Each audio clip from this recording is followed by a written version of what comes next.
The biggest story of all that everyone's talking about. An illicit tape starring Paris Hilton hit the internet this week. She did this with a boyfriend, I guess. This is not some random guy. This was someone that you loved? I thought I did. You could see it was two people in love enjoying sex and having a good time. Her ex-boyfriend began mass marketing the color video today. All of this without her consent. Just felt so betrayed. I signed a release to be on your broadcast today. Yes. Why wouldn't that hold true with any other thing that you would buy in a jewel case? Everyone knows the tape is out there, but what they want to know is when they'll actually be able to see it. I saw a little bit of that Paris Hilton tape today. How many of you have seen them? I've seen them. Are you really entitled to any privacy? I just got the stupid spoiled video playset. I've been talked about in such cruel and mean ways. If that happened today, it would not be the same story at all. And I'm like, sure, of course she's going to tell you that because she was involved with it and she played the victim.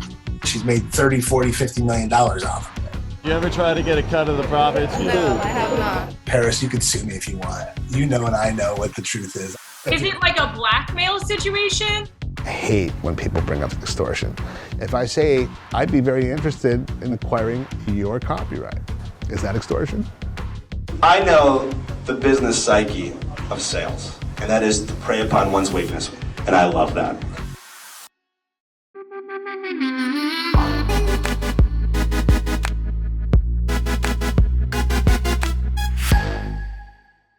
Hey y'all, it's Mary and welcome to Guzzle. This episode is brought to you thanks to the generous support of viewers who've joined my Patreon. If you're able to give a small monthly contribution, that goes a long way in supporting these investigations into scammers and schemers so that we can help expose them and help people avoid financial harm. You also get first access to behind-the-scenes channel news, and you can help me decide video topics, thumbnails, and merch designs. Not to mention, at the top level, you get an exclusive Thirsty Stan mug. And on that note, I want to give a very special shout out to my Thirsty Stans, Nick and Randy. Your support means everything to me. I appreciate y'all so much. The year is 2001. Paris Hilton is only 19 years old, and she says she's in her first real relationship, but the man who's captured her heart is 30 years old, and he's a divorced father of two, and his name is Rick Solomon, and let me tell you, he has an impressive resume. During his teenage years, Rick said he used to make bank by working as a huge drug dealer. Then he said he invested his earnings from that into his next admirable career, sports betting. It's reported that he ran an early gambling website and that he was a well-known mogul in the industry, even though nobody seems to know the URL of his popular website. But besides helping people spiral into their addictions, Rick had another passionate hobby, filming himself having adventures with ladies in the bedroom, and then he would screen those performances for his friends at his house, which I think is kind of strange. I mean, can you imagine calling up one of your friends and being like, "Hey buddy, you want to come over and watch me f***?" But let's get back to Paris. Rick says that he had sex with Paris the very first night that he met her, explaining that that's the way it works with most of the women he's dated. And of course, once he starts getting freaky with this famous hotel heiress, he's keen to whip out his video camera and record some new footage to add to his personal porn library. I just remember him pulling out the camera, pressuring me into it, like, "Oh, you're so boring. Do you want me to just call someone else?" I was just so in love with him, and I wanted to make him happy. It was like being electronically raped. Needless to say, Paris and Rick's romance does not last forever, and the couple reportedly calls it quits after about a year. And for a long time, most people never even knew that these two had memorialized their lovemaking on camera. But once Paris lands a reality show on a major TV network, this footage soon resurfaces and makes a very public premiere. In May 2003, 2 years after Rick and Paris allegedly filmed themselves getting down, production begins on Paris Hilton's breakout show, The Simple Life. But Paris wasn't the only one working on a career come-up because Rick was making his own business moves. The next month in June, Rick creates a new company with a couple of his buddies called Beverly Hills Pimps and Hoes, which was a classy little venture that is described as both a clothing brand and a producer of reality videos for adults only. Beverly Hills Pimps and Hoes launched a clothing store right on Melrose Avenue that featured unfortunate murals and classic staples for any wardrobe like the Got Hoes graphic tee worn here by gossip blogger Paris Hilton, the explicit content advisory label on, is that a skirt? I think it's a skirt. The Pimps and Hoes basketball button-up sported here by Michael Lowen, and the silhouette of Cupid shooting an Uzi on a trucker hat modeled by Britney Spears' ex Kevin Federline, or Adam Sandler, Ice Cube, or AJ from the Backstreet Boys. I mean, the list goes on of celebrities who proudly wore the Pimps and Hoes brand back in the day. But look, Rick and his business partners aspired to do much more than just outfit famous folks, because they also wanted to release videos about them.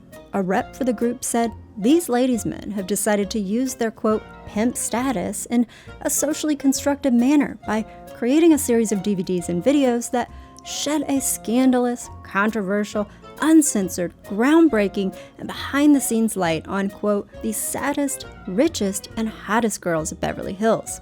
So, it sounds like Rick might have been eager to screen his collection of explicit home videos to a larger audience, and this creepy mission statement aligns maybe a little too perfectly with the intimate video of Paris and Rick that is about to go public.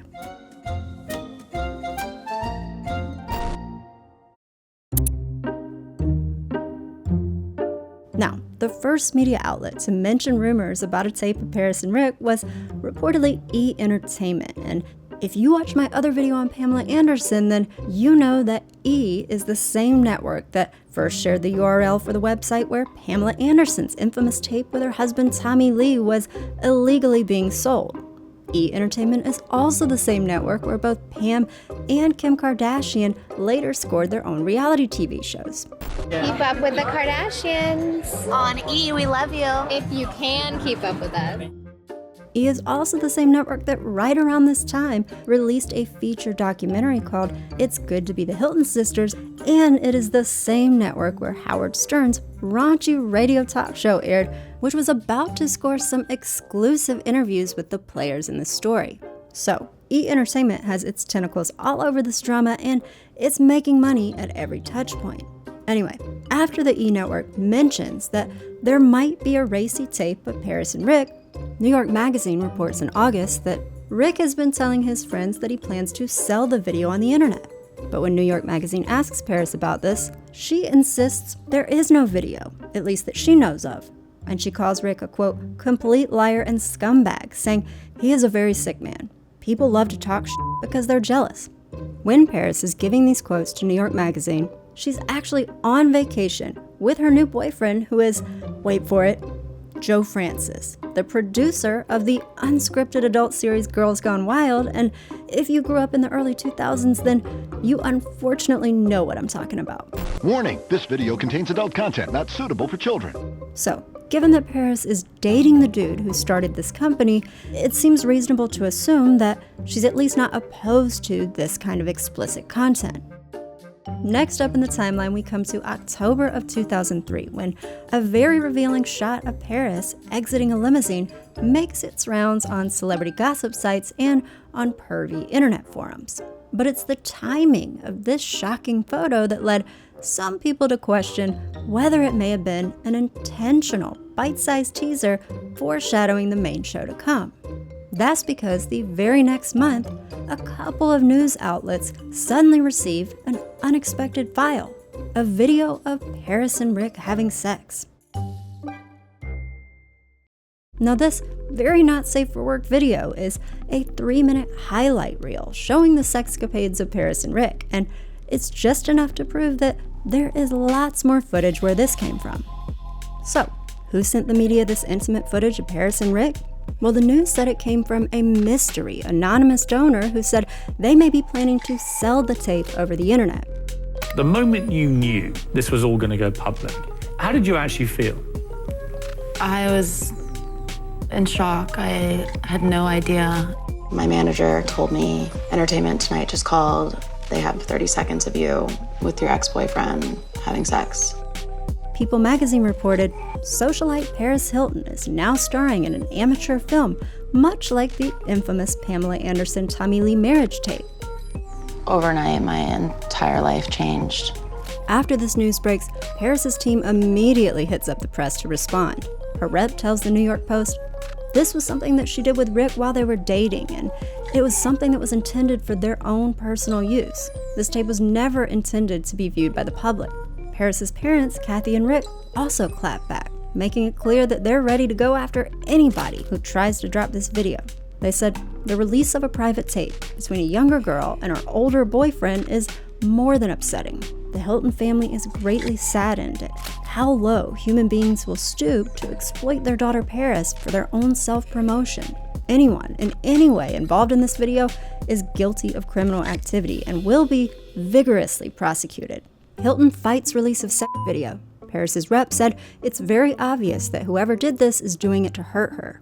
And she said the Hilton family lawyers are getting involved as of now. Hilton's lawyers are threatening legal action against anyone who distributes the tape or fails to destroy their copy. But even though the Hilton family was throwing down legal threats, that didn't stop some people from wondering whether this video was a planned promotional stunt, especially with the way some media outlets framed the news about this tape.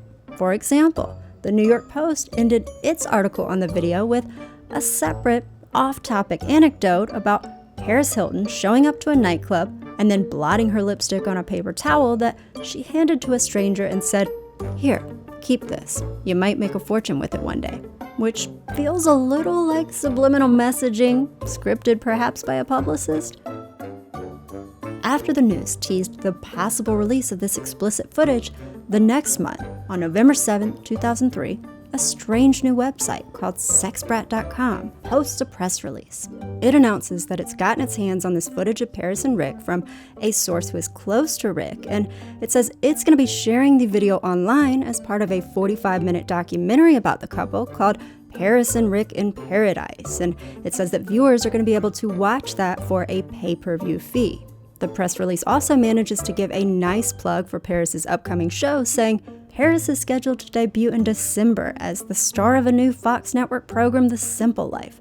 The unique series will follow Hilton and her best friend Nicole Richie as they leave behind the comforts of their lavish lifestyle in Los Angeles for a chance to live a simpler lifestyle.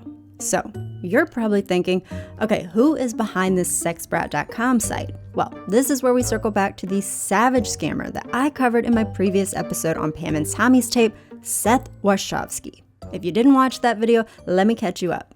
Seth Wachowski was this slimy little tech nerd in the adult business back in the 1990s, and during the time that there were all these rumors about an explicit, spicy, private honeymoon video between Pam and Tommy, Seth Wachowski made this big announcement that he was going to stream their video live online. Now, he never actually intended to show the video at first. He just wanted Pam and Tommy to slap him with a giant lawsuit that would get tons of attention from the media and then generate traffic to his website and create lots of sales, and that is exactly what happened. But after Seth's publicity stunt success, he got into lots of trouble a few years later after he swindled customers, screwed over business partners, and got investigated by the FBI, and so he ended up fleeing the country after the feds started looking into him. So, after such a disgraceful exit from the United States, Seth could not afford to risk everything again by getting involved in this new celebrity tape from this rising star Paris Hilton. That said, some of his old buddies in the adult industry back in Seattle, Washington, where he was based, well, they were fully prepared to capitalize on this opportunity. Some of Seth's old buddies included the son of his former mentor, who was a guy named Joel Eisenberg.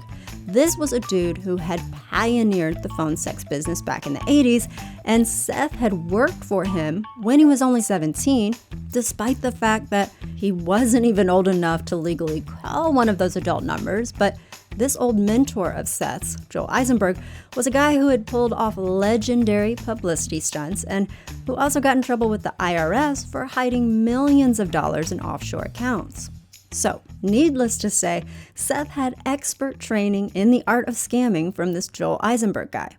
Now, Joel's son, Ian Eisenberg, was also privileged enough to receive the same shady education because Ian proudly took his dad's torch and carried on his father's legacy of deceptive dealings. For example, back in the day, Ian's companies mailed out millions of bogus rebate checks to people, and then when folks cashed them, they were surprised to learn that they'd actually signed up for Ian's internet service and then would be billed $30 a month afterwards.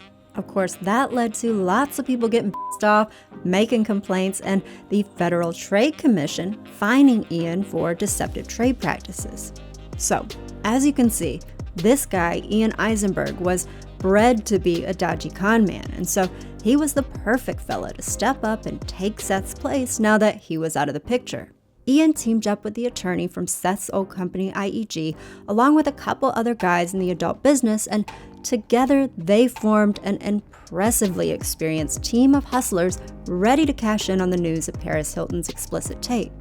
First, they created a new company because it's always a good idea to start over if you've got a trail of shady ventures in your past, and especially if you've got a court order from the federal government that prohibits you from getting involved in any more scammy business dealings.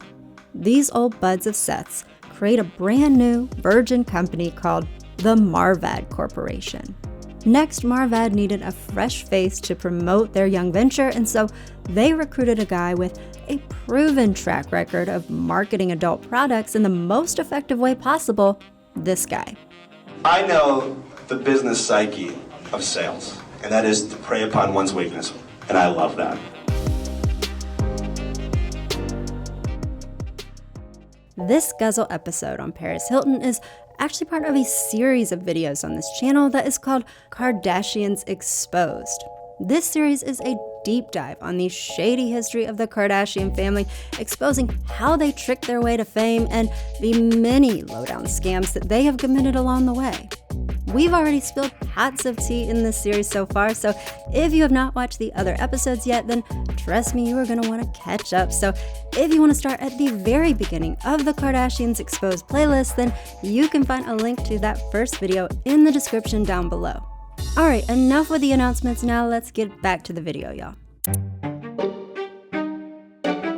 Meet Kevin Black, aka KB, aka KBizzle, a slick-talking salesman who'd market anything that would make him money. I was in the adult business. I got into it in 1998 when I moved to San Diego from Cleveland, Ohio. This is pretty cool, don't you think? And I didn't know a mouse from a mouse pad. Honest to God, coming from Cleveland. My little condo complex. Very quiet, very yuppie. You know. This is me when I was young and innocent, growing up in Cleveland. Before anybody realized that I would someday be the celebrity sex tape broker.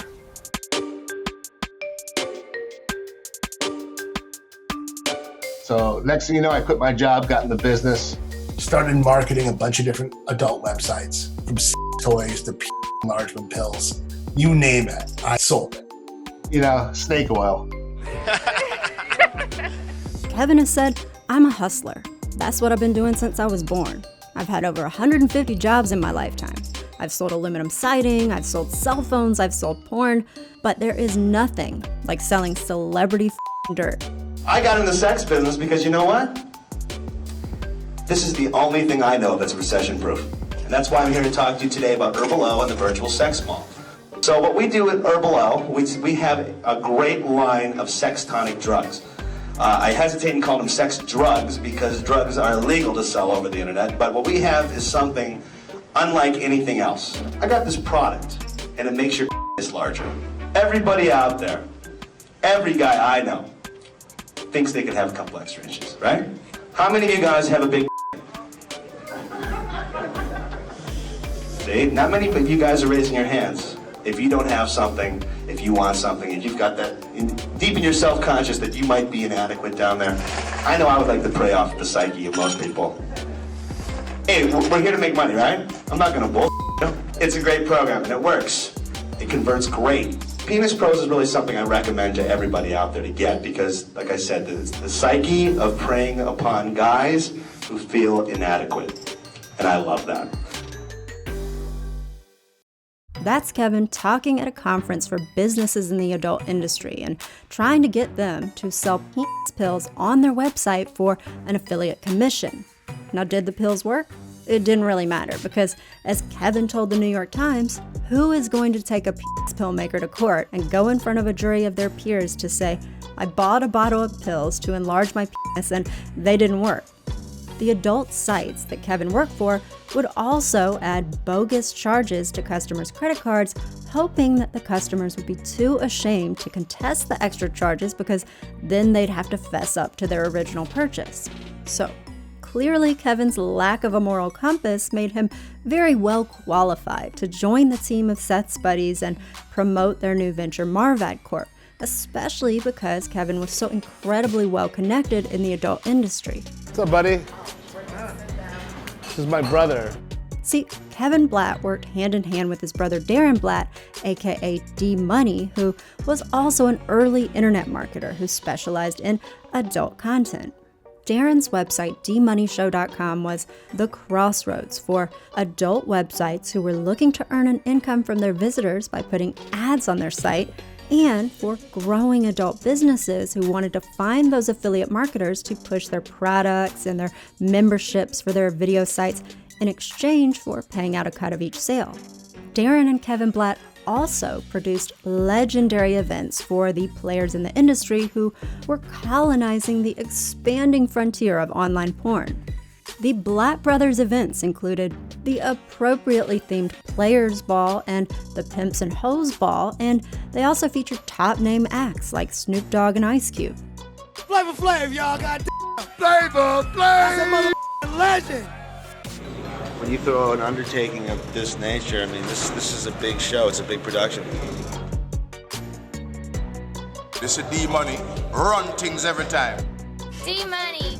Let me give you two of the icons in this industry, ladies and gentlemen. D-Money and KB, give it up! How's everybody feeling tonight? You guys as drunk as we are?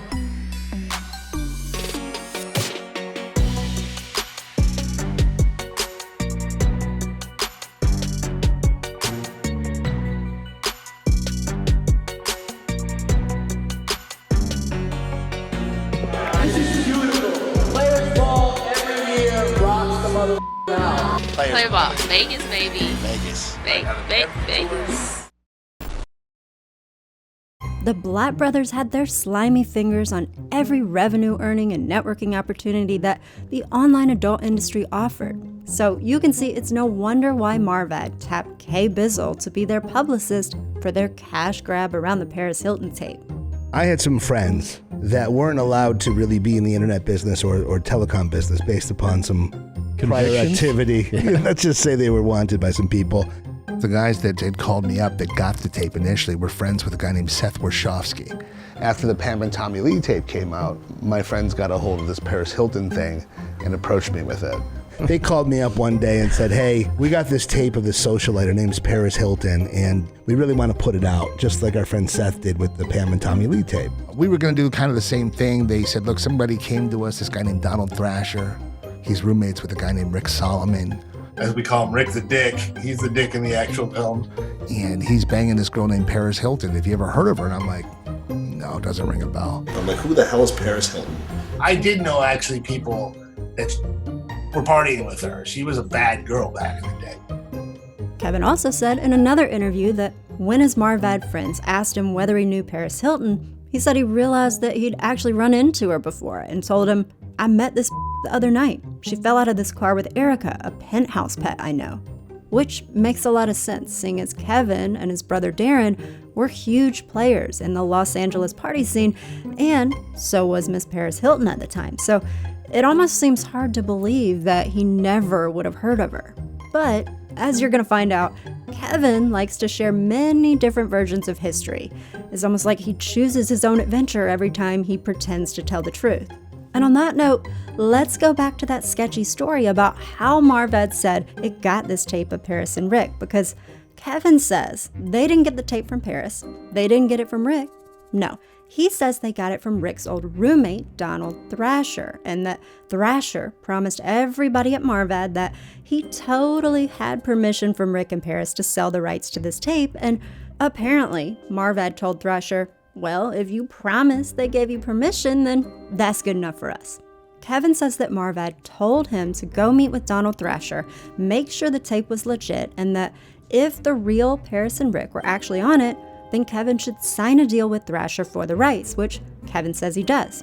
Here is the alleged deal between Thrasher and Marvad, and I'm sure you're thinking, okay, this is definitely going to include some paperwork from Donald Thrasher where Paris and Rick have explicitly signed off in writing that they are granting Thrasher a license to sell this tape. But no, there is no reference to a written license. There's only mention of an oral license or spoken license. And y'all, that sounds like the kind of rock solid evidence that you would want if you were about to challenge Paris Hilton and her super rich parents who have promised they're gonna sue anybody who releases this footage. Now, Kevin says that he did raise this concern to Marvad, and he asked, aren't you guys scared her family will come after you? You know, they have unlimited resources financially. But he says that his colleagues at the time felt very certain that would not happen. And to that I say, really, Kevin? Your colleagues did not think that they would get slapped with a giant lawsuit that would bring more attention to their website than they could ever dream of?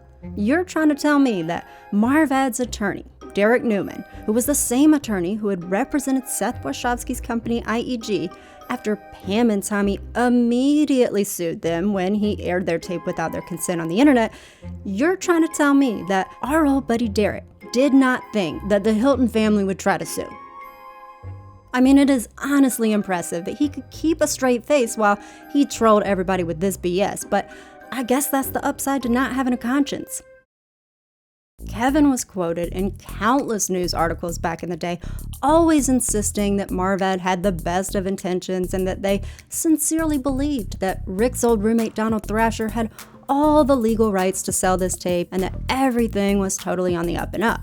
But fast forward to present times and Kevin can't help but laugh at his own lies. You can't put shit out there without someone's release on it. I signed a release to be on your broadcast today. Yes. So why wouldn't that hold true with any other thing that you would buy in a jewel case? Put out a celebrity tape, you have to have model releases and the rights to put it out there. It's a law called USC 2257. We had acquired the tape from a roommate of Rick Solomon's at the time. It wasn't kosher. Paris had not signed off on it.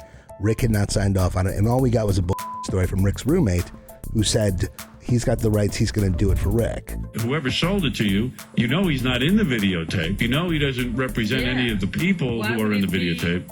Legal. Yeah, who would think that would be legal? Kevin and the guys at Marvad definitely should have known that they could not market or sell a tape of Paris and Rick without the permission of Paris and Rick themselves, because that would be against the law. And so even though sexbrat.com made this big announcement promising that they'd be releasing the video online, Kevin has admitted in later interviews that this video was never meant to see the light of day. The attorney for Marvad, Derek Newman, also told Wired magazine that the company never planned to drop this footage. They just wanted to tease the video, stir up buzz in the press, get people searching for Paris Hilton online, lure traffic to their website, and then convert the visitors to paying subscribers. Kevin says that Marvad told him it was his job to get as much press as he could for sexbrat.com, and what better place to start than with the shock jock of radio himself, Howard Stern. Especially since Kevin Blatt had an inside connection there because he used to work for the show selling advertising spots. Kevin manages to score an interview with Howard to plug Sexbrat, but he also cuts a deal with his bosses at Marvad to make sure he got paid for his work. I said, I'll tell you what, every time I say sexbrat.com, I want you to pay me $1,000. Every time I get Howard to say it, I want $2,000. And they said, fine. They probably figured how many plugs could KB get on, right? Well, I got 28 sexbrat.com plugs. Now, this is Kevin from sexbrat.com. So, first of all, what is sexbrat.com? Sexbrat.com is your premier destination for celebrities truly uncensored. I literally peppered it in there so much that at the end, I said, Howard, if you or anybody you know has a sex tape, because we know what to do, we'll call sexbrat.com. I think if I hear the word sexbrat.com one more time, I'm going to throw up. Anyway, you've said it so many times. You don't have to pay me the big money, Howard. Hey, I thank you very much, and if anybody has any salacious or any kind of... We know where to go. We know where to go. Sexbrat.com. We got it. That was it for me. That was the pinnacle. Now, on top of that triumphant promotional marathon on Howard Stern, Kevin also wanted to get more mainstream media outlets to cover Sexbrat's bogus news about its upcoming Paris premiere. To do that, he needed to convince journalists to pay attention to this dinky little press release from an unknown adult website that could just be bluffing about having a tape of Paris and Rick. So, Sex Sprat needed to give the news outlets hard evidence that they actually had this video, and so Kevin says he sent journalists that 3-minute teaser video to prove that Sex Sprat had this footage of Paris and Rick having sex. So y'all remember when I said that all those media outlets were reporting about how they were given this highlight reel from an anonymous donor who may be planning to sell the tape online? Well, Kevin was apparently that anonymous donor, and let me tell you, the newsrooms were thrilled to receive this donation from him. A columnist at New York Magazine wrote, "We held our own office screening after strong-arming the tech support guy into helping us download it. We told him, it's for work. We're supposed to cover the Hiltons." Even though Kevin and the guys at Marved had hoped that journalists would be excited about the tape, he said they did not anticipate how excited they'd be. Kevin said he only emailed the teaser video to 2 media outlets, Us Weekly and Entertainment Tonight, but the editors there soon sent the video to their friends, who sent it to their friends, who sent it to their friends. An illicit tape starring Paris Hilton hit the internet this week. She did this flick with a boyfriend, I guess. Yeah. And it was graphic, to say the least. I hate to tell you that I saw it, but I thought... Really? Oh, it was all over the place. I did it as a news person. Okay, yeah. Fine. You didn't enjoy it, but you watched it. Thank you, Rosie. New York Magazine also reported that the video got passed through their different bureaus, writing, "First in on the action were Page 6 staff. The business department and the Metro reporters got sloppy seconds. We understand that editor-in-chief Carl Allen is hanging on to his own copy." And one reporter joked, "I'd compare it to 9/11. That's how important it is to us. At least we think it was a joke." My heart started pounding because I started seeing all the news media started reporting about it. It became known in some circles as the very first viral video. Okay, Kevin, calm down, because we all know that the first viral video was that weird little Uka Chaka baby. But anyway, this 3-minute trailer of Paris and Rick's tape was definitely getting traction online. E! Entertainment reported Paris Hilton's tape hits the net. Links to bootleg copies of the Vixen's steamy tape sprouted like fungus all over the fertile ground of the World Wide Web Tuesday. The biggest story of all that everyone's talking about, the Paris Hilton tape. Sex video showing Paris and her ex was released to media outlets and is circulating on the internet. All of this without her consent. It's an incredibly invasive thing for any woman to have to go through. This was not for public consumption. I got the video. What a video. Where's the link? Sharing is caring. Everyone knows the tape is out there, but what they want to know is when they'll actually be able to see it. Low-quality postcard-sized movies have already made their way into the web and are moving fast, as you can see here. The fact that these hosts, the show's writers, the TV network, saw absolutely no problem cracking these jokes about spying on a young woman having private relations with her boyfriend on a tape she says she never intended the public to see, it all just tells you how toxic the 2000s were toward women. Are you really, this is a tough question, but it's an important one, are you really entitled to any privacy? Hey, I know! Let's make a videotape of us having sex with boys! What? I just got the stupid spoiled core video playset! Comes with video camera, night vision filter, play money, losable cell phone, and 16 hits of ecstasy. This episode of South Park was actually listed as one of the top 10 TV episodes of the decade by The Guardian newspaper, which applauded the show for making such a good point about which role models we choose. While cartoon creators were busy pretending to be moral authorities, the mass media just defaulted to sheep-like sexist judgments of Paris, never thinking to ask, wow, if her ex-boyfriend actually shared this private tape without her consent, that's super messed up and he should be locked up. Instead, there was just a collective countdown asking, when can we see it? I saw a little bit of that Paris Hilton tape today, and now there's a new tape coming out. It's a tape of me off to the Paris Hilton tape. Everyone was watching it and laughing like it's something funny. How many of you have seen them? I've seen them. I don't know, she seemed like a very personable young woman. Her poor parents. Can you imagine how they must have felt that she did a filmed in a Marriott hotel. I mean, it is just...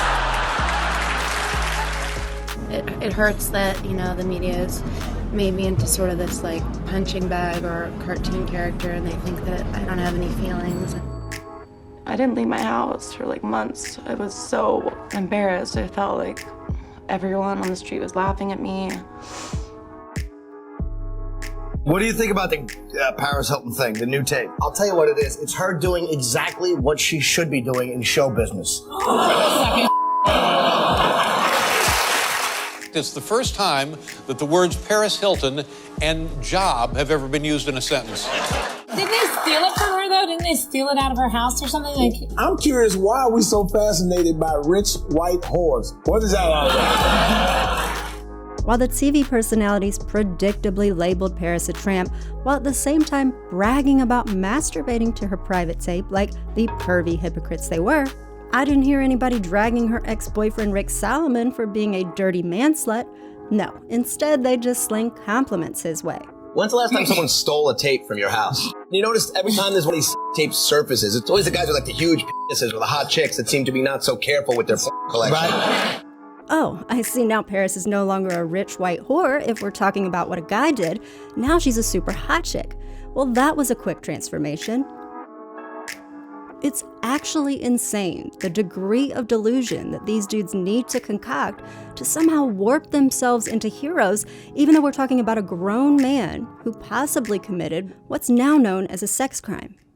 On that note, let's cut to an interview of Paris that went down shortly after the news of her tape broke that was done by Harvey Levin, the founder of the celebrity gossip website TMZ. Paris, I wanted to ask you about the comments on TMZ, which have been just incredibly harsh toward you in many cases. May I read them? Because I'm just wondering how you react to that. Paris is just an oversized human condom. Paris is like a fart in a mitten. You know it's there, you can't stand it, but you can't get rid of it. Would you please drop over dead or commit suicide, you damn slut?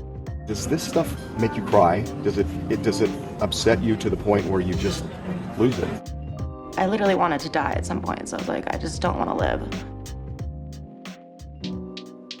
It's hard to think of a more offensive interview than the one that Harvey Levin just conducted. If that happened today, it would not be the same story at all. Instead of moderating his site and removing comments that encouraged someone to commit suicide, Harvey decided to glorify the trolls and recite their jokes word for word in front of their targeted victim, essentially gifting those trolls the satisfaction of seeing the pain in Paris's face. I mean, it was like Harvey was a pint-sized Santa Claus for the incel movement. I think it was and still is disgusting that people make fun of her for it, and Rick Solomon gets away with this. He was a grown man, and although she was of age, she was really young. Women are always at fault for things like this, and it's sickening. The virgin-whore dichotomy for women existed in society before that, and it still does. As a teenage girl in the late 90s, early 2000s, I can confirm it was at its peak then. It was a very difficult time. How did you get her back on track? This blame the woman mentality has been indoctrinating generations for centuries, especially through religious texts that claim to be the Word of God. The Christian Bible, for example, says that if a woman who is a virgin and who is also engaged to be married is raped by a man, then she must marry her rapist and they can't get divorced. Why such a brutal commandment? Well, many Christian scholars argue it was to protect the woman because nobody would marry her if she wasn't a virgin. She wouldn't be worth marrying without her precious purity. She'd just be damaged property that no man would want to own. Randy's 21-year-old daughter, Jordan. She's never kissed a boy and won't until her wedding day. Save myself for that one man so that I can give myself to him only. I want one husband and one husband alone, and I want to have a successful marriage. And so I feel like if you date in high school, it's just setting you up for a divorce. 18-year-old Sam Piot pledged her virginity at age 15 through her youth group. She wears a purity ring. This is just a reminder. Keeping yourself pure is important. At this point, you're married to the Lord, and your father is your boyfriend, and we're going to have fun together. I don't need a boyfriend because I have my dad that's already filled by a man. I choose before God to cover my daughter as her authority and protection in the area of purity. One woman who grew up in a very religious household was taught these beliefs as a girl, and she said she was told, imagine you're a stick of gum, and when you engage in sex, that's like getting chewed, and if you do that lots of times, you're gonna become an old piece of gum, and who's gonna want you after that? In biblical culture, a non-virgin bride actually brought disgrace on the family. Just the idea of a woman having sex is an act that she should inherently be ashamed of. I mean, nothing worse for a mother, I wouldn't have thought, to see a daughter exposed in that way. When you see your mother this upset by it, it must upset you, doesn't it? I mean, it upsets me, and I'm not one of the family. After one battle in the Old Testament, Moses actually orders the soldiers to kill every single woman who's ever had sex, but to save all the young virgins for themselves. So that right there shows you the long history of society seeing women who've had sex as absolutely worthless and disposable. And even though this crazy, archaic thinking should have been abandoned centuries ago, it has kept its claws tightly wrapped around society and around the fragile egos of so many men in power. Men who seem utterly unable to even fathom the idea that somebody with a penis could do something wrong, especially when it came to sexual situations. It was like just mentioning the name of a woman in the same sentence as the word sex automatically meant that she was to blame and she should feel ashamed. For instance, a columnist in The Guardian wrote that the teaser video from Paris and Rick's tape blew through the internet like a California wildfire, incinerating the few shards of what Hilton had not already wrecked of her reputation. Which is such a backward assessment of the situation. Somebody please explain to me why Paris's reputation should be hurt just for having sex with the man that she was in a committed relationship with. Y'all, I am super confused. This is not some random guy. This was someone I was with for a few years. That you loved? I thought I did. Christ, she gets around. What a filthy whore. She has a nice bod, but she definitely is a filthy whore. I have absolutely no respect for her. I've been talked about in such cruel and mean ways. Reading them, it just hurts my feelings that people can say things like that about me or my family when they don't even know me. The knee-jerk reaction by too many people was just to scapegoat Paris Hilton and to brand her as the unclean wrongdoer just for having sex, even though nobody disputed that Paris was in a monogamous relationship at the time, and even though Paris said she never consented to the tape's release, which would make her a victim in this scenario. I just felt so betrayed. I can't believe that he would do something like that to me. Caught her totally blindsided her. She had no idea this was going to come out. She was devastated. Paris was not about to sit back and let everybody drag her like it was her fault. They made me the bad person. People assume, oh, she's a slut. I'm judged because of something that an ex-boyfriend did to me. And I trusted the wrong person. And that's something I'll regret for the rest of my life.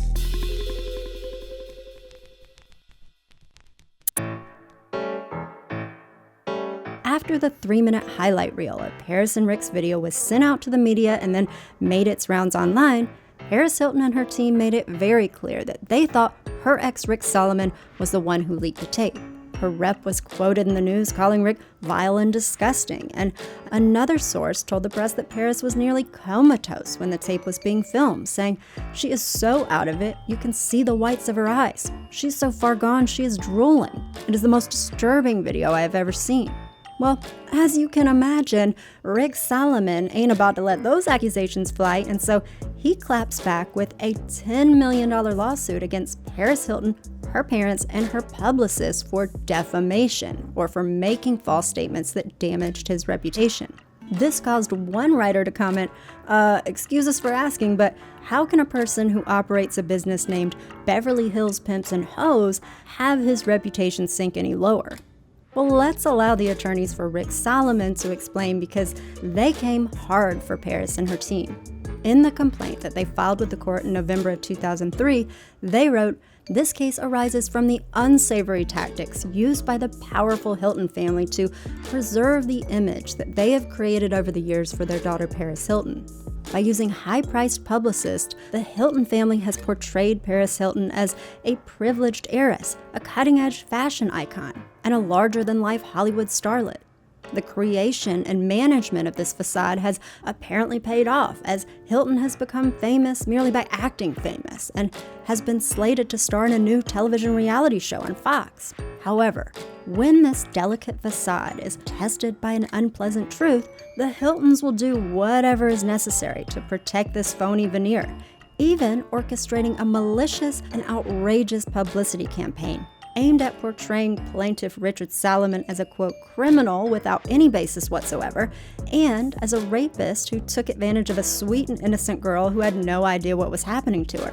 Hilton was neither on drugs nor alcohol, nor was somehow incapacitated, and not only did she consent to the filming, she was an active participant throughout. Hilton repeatedly positioned herself in front of the camera, and at one point she literally pushes Salomon out of the frame. So clearly, Rick Salomon and his legal team were prepared to defend his honor against the Hilton's accusations, and that included the question about her age at the time of filming. Remember, the Hilton family had issued a statement saying that anybody involved in the video was guilty of criminal activity, and that was right after they'd said how upsetting it was that a tape between a younger girl and her older boyfriend was released. And this was all quoted in a New York Post article that also said that attorneys for the Hiltons had looked into whether Paris was underage. And even though they didn't make any specific allegations, Rick's attorneys argued that the Hiltons were clearly throwing shade at their client.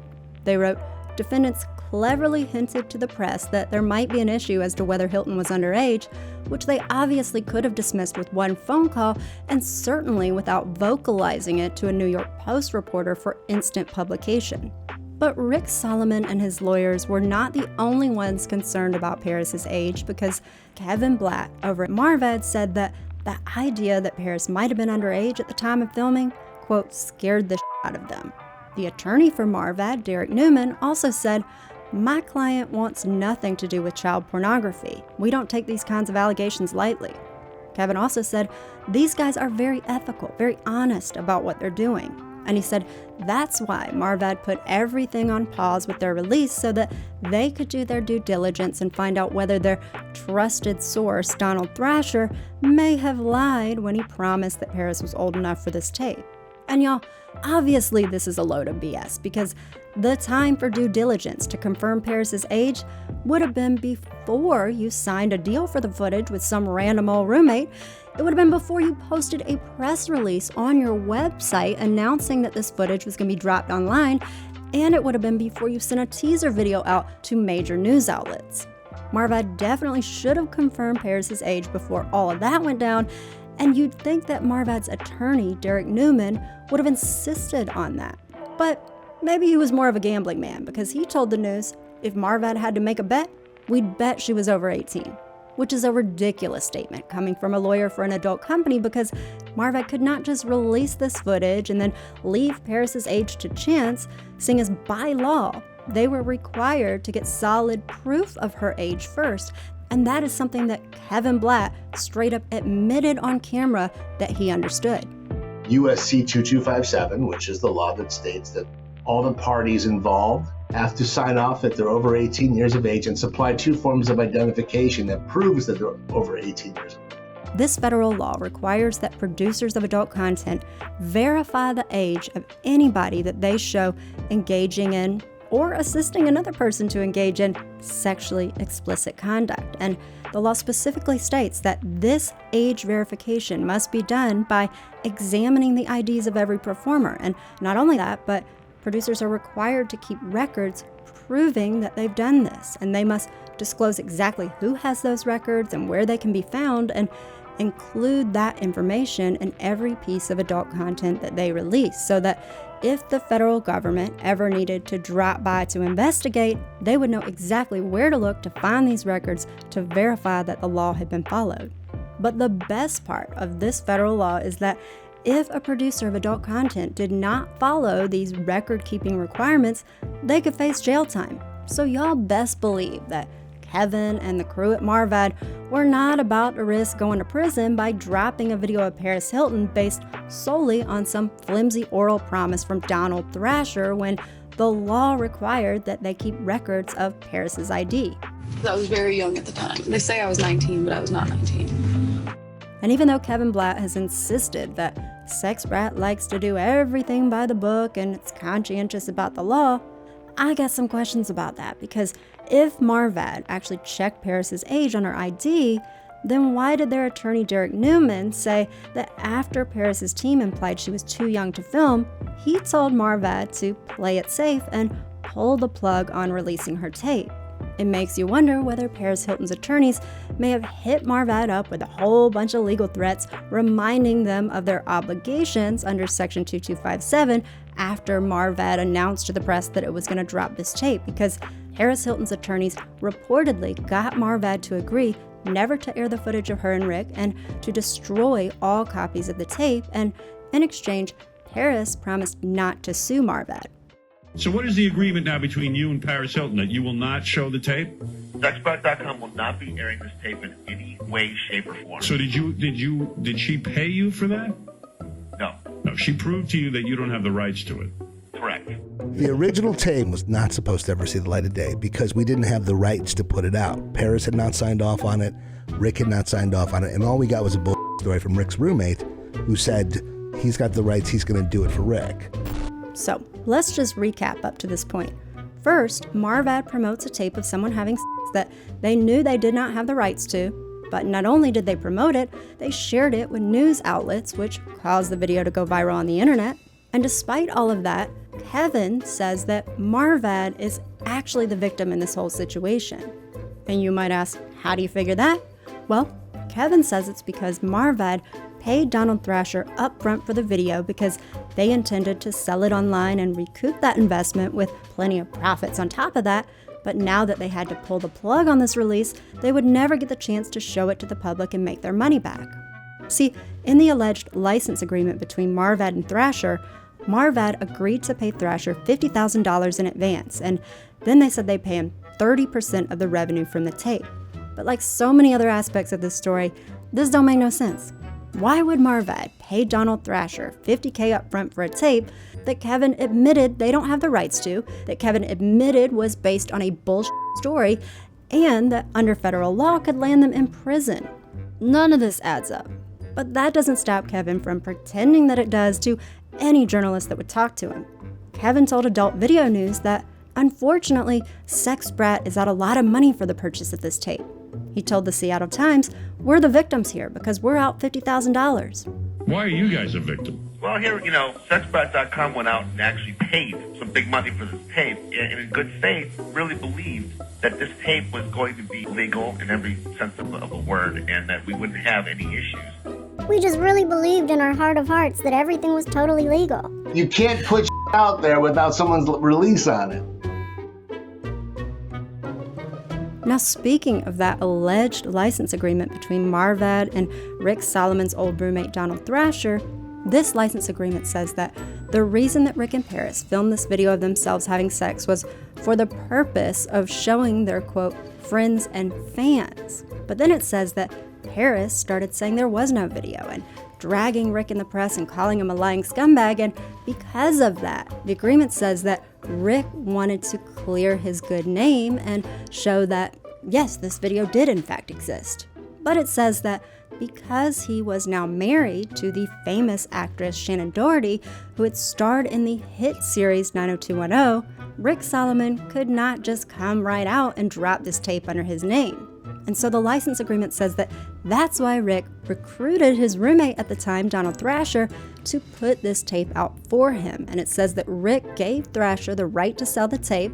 And again, he did this not in writing, but orally. And then it says Rick told Thrasher to go out and find a distributor in the adult entertainment industry to market the video to the world.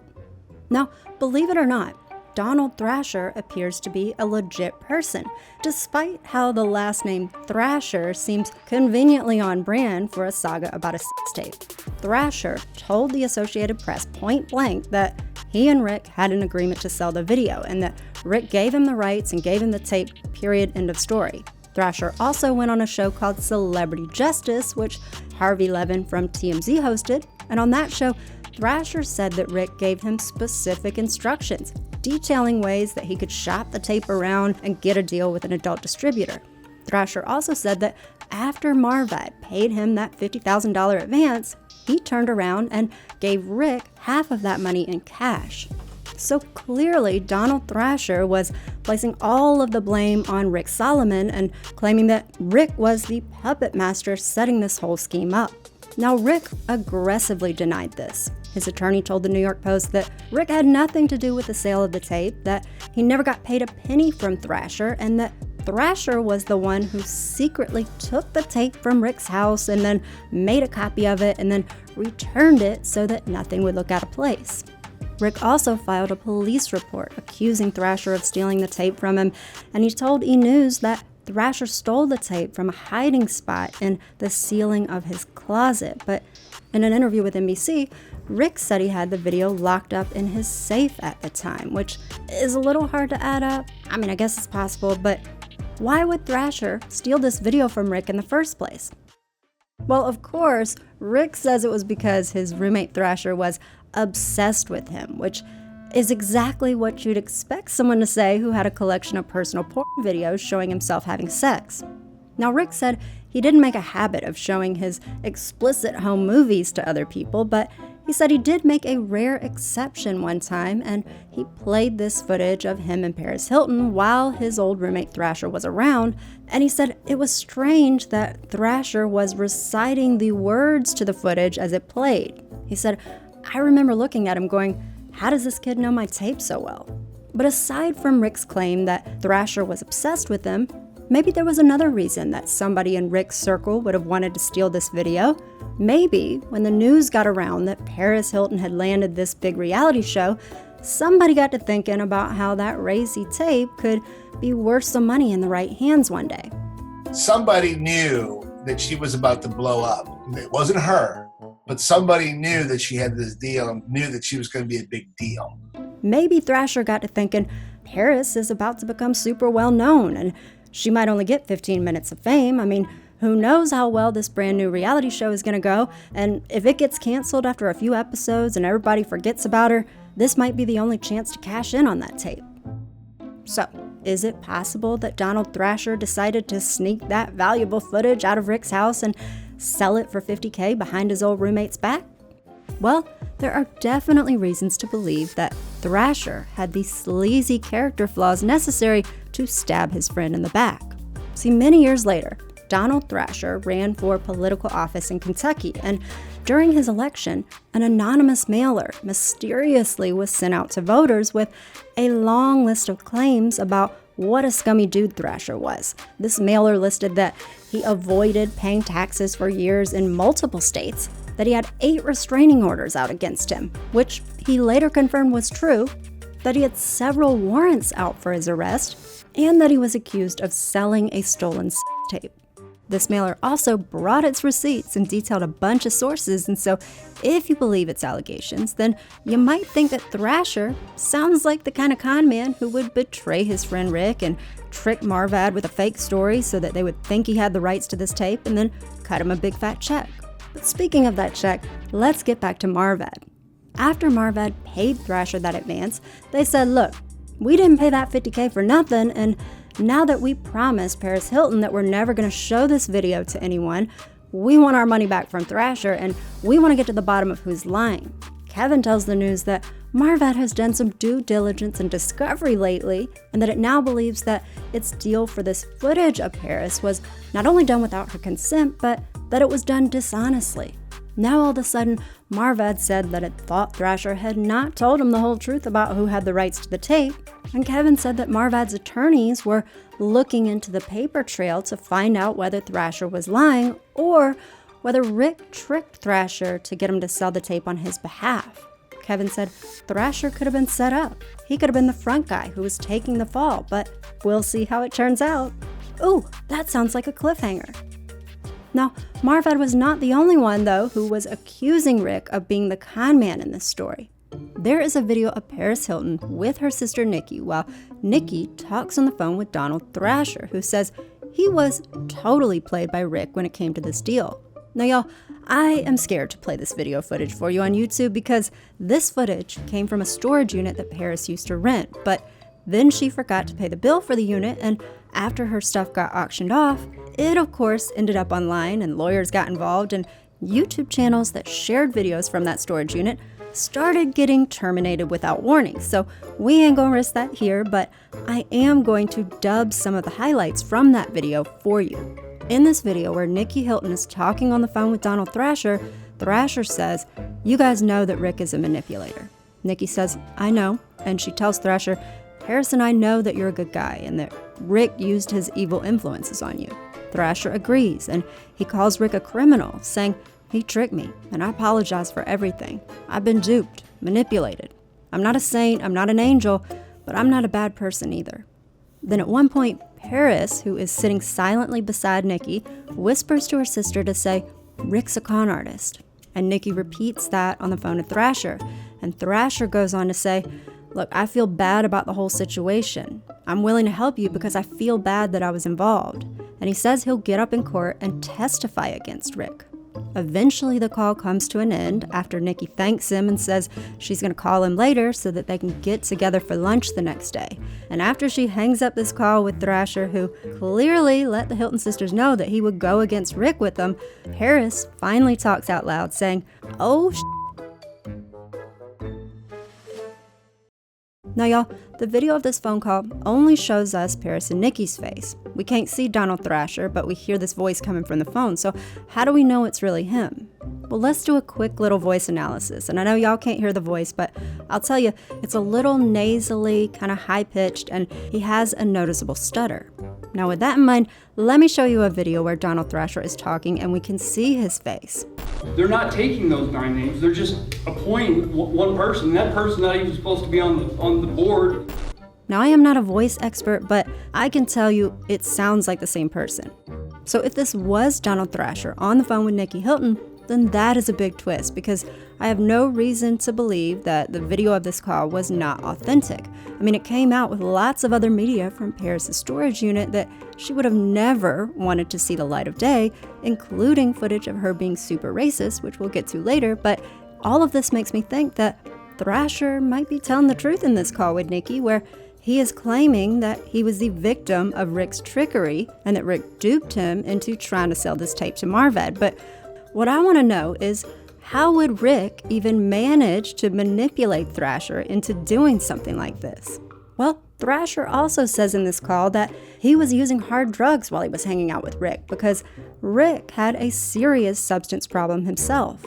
Rick was really a bad crackhead back then. He was very messed up on drugs. In fact, a lot of people in Hollywood probably have stories about Rick Solomon back in the day. Rick has also admitted that he used to be a drug dealer during an interview with Howard Stern, where he was fidgeting so much that Howard and his co-host Robin actually asked Rick whether he was on something. Not to mention that Rick was even sued by a woman who claimed that he threw parties where all sorts of illegal drugs were freely given out to attendees. So, if all these claims are true, then you could see how the people who were in Rick's orbit might be under the influence and possibly easy to manipulate. But whatever the case, we've got lots of allegations flying around and a lot of different versions of this story when it comes to how this footage of Paris and Rick made its way into the dirty hands of the Marvad crew. So, y'all know what that means. Everybody is about to sue everybody for millions of dollars. Everybody was suing everybody. And all hell broke loose. The Sun reported that a myriad of lawsuits were filed in all sorts of directions. Rick had already sued Paris and her parents and a rep for slandering him and for suggesting that he took advantage of Paris in the video. Marvad also drops a lawsuit. They sued Donald Thrasher for breach of contract after they say he misled them into believing he owned the rights to the video and then he didn't refund their $50,000.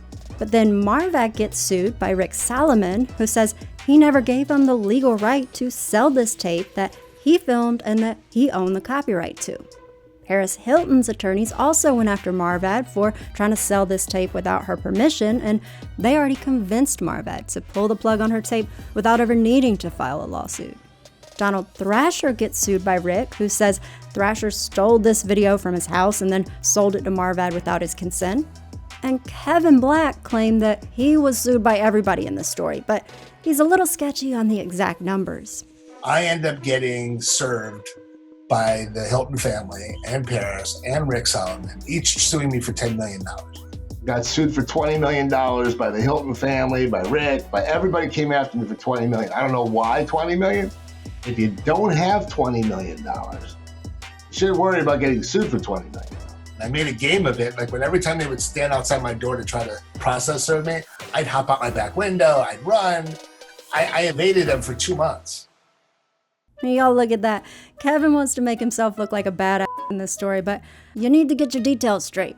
Or at least you would think that he would need to get his details straight, but in reality, the press seemed to be hanging on Kevin's every word, the more bizarre and unbelievable this saga got. One journalist wrote, "This series of events has become a titillating controversy of the moment." And of course, this tangled web of lawsuits only added to the drama, with one writer commenting, "The legal foreplay over the Paris Hilton tape continues." But don't worry, the thrilling buildup would not last forever because soon this story would climax at just the right time. Throughout the month of November 2003, article after article had come out about the circumstances of this video, from the time Kevin donated that little 3-minute teaser to the press at the start of the month, all the way to this mess of legal threats by the end of November. And then, just a couple of days later on December 2nd, the non-stop drama from the month before seemed to conveniently crescendo because that's when Paris Hilton's new reality show premieres its first episode on the Fox network. They're giving up their plush lifestyle to live on a farm. Despite The Simple Life being a brand new series that featured a celebutante who had never had a TV hit before, plenty of people had already heard of Paris Hilton because of the constant media coverage about her explicit tape the month before. E! reported that the week the show premiered, there were over 200,000 search results on Google for the terms Paris Hilton and video. But the thing is, if you searched for Paris Hilton and Simple Life, you got 95% fewer results. This suggests that viral video of Paris and Rick could have generated even more interest in Paris Hilton than she ever would have gotten from just her TV show alone, which some people might argue was an excellent situation to be faced with if you're the Fox network hoping to create a lot of buzz about your new series. And clearly Fox thought that this new series would be a hit because they gave The Simple Life a primetime slot right after American Idol, which was the most popular show in the United States. The Guardian reported that sex video gives Paris Hilton publicity money can't buy. Hotel heiress embarrassed at scandal, which conveniently coincides with the launch of her TV show.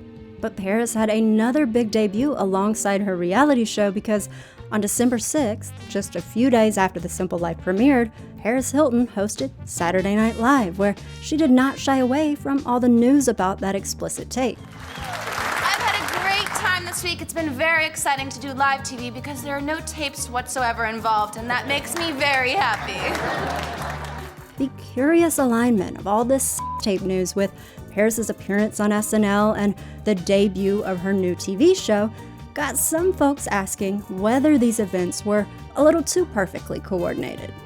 Don't you think that's interesting timing? There's no such thing as accidents. Did they make that with this intent, or was it made for fun? Another good question. A journalist in The Guardian said suspicions are growing that the entire episode might have been one giant and well-timed publicity stunt designed to further the career of America's newest celebrity obsession. A writer on Yahoo agreed, saying, "You can't buy the type of headlines that scandal creates." Once The Simple Life began to air, Paris Hilton became a household name. People think that I did it on purpose because after that, all of these leaked tapes were coming out and it almost became like a blueprint to become famous. Like I didn't want to be known as that. Like I didn't need to do that. Like I always had a plan. But no matter what Paris Hilton said, there were still folks insisting that she coordinated the tape's release so she could get as famous and rich as possible. Some people even questioned whether the explicit footage was good for the Hilton family business. A marketing expert was quoted as saying Paris's antics might add some spicy, salacious value for younger hotel guests who think she's fun. Wall Street analysts who follow the Hilton chain said the company might capitalize on Paris's notoriety by launching a line of smaller, hipper boutique hotels for 20-somethings. But with all this conversation about these risque recordings, it seemed like only a matter of time before more footage of Paris and Rick got loose. Now, up to this point, only that 3-minute teaser has gone public, thanks to those eager-to-share editors, perverts on online forums, and backdoor torrent sites. But y'all, there's been no official releases where people can legally buy the tape now that Marvad has backed off its plan to drop its documentary. And this could have been the end of this story right here. But as you probably already know, much more footage was about to make its way out to the masses through huge commercial releases, both online and in retail stores for adult videos. So, how did that ever happen when, at this point, everybody was suing everybody for sharing this tape without permission? Well, sexprat.com would not be the last site that tried to sell Rick and Paris's video, because another mysterious website was about to emerge with way more footage, and internet sleuths were determined to find out who was behind it.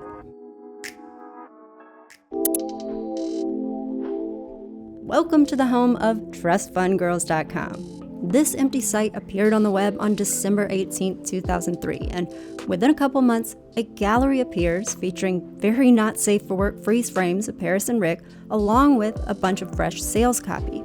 It says, if you're looking for the world-famous Trust Fund Girl video, you've come to the right place.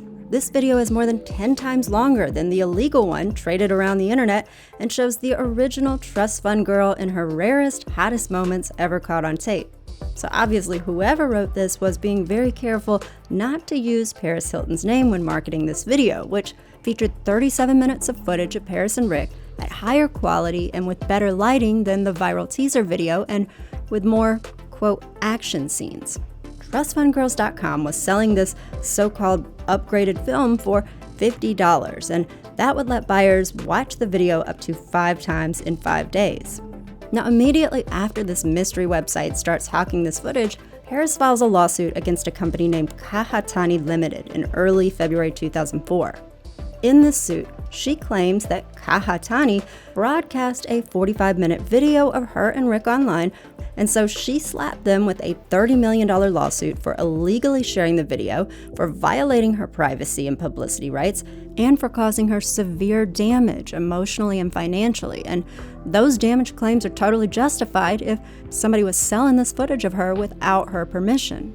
Now, y'all, I could not find any paper trail whatsoever for this company, Kahatani Limited. I couldn't find any websites for them. I couldn't find any company registrations. They were not represented by an attorney in court records. I couldn't tie them to Marvad or Rick or this new Trust Fund Girls website that was selling the video. But Paris's lawsuit against this mysterious Kahatani Limited is eventually going to get dropped later in the story, and by the time we get to that, you definitely might have some guesses about who is behind it.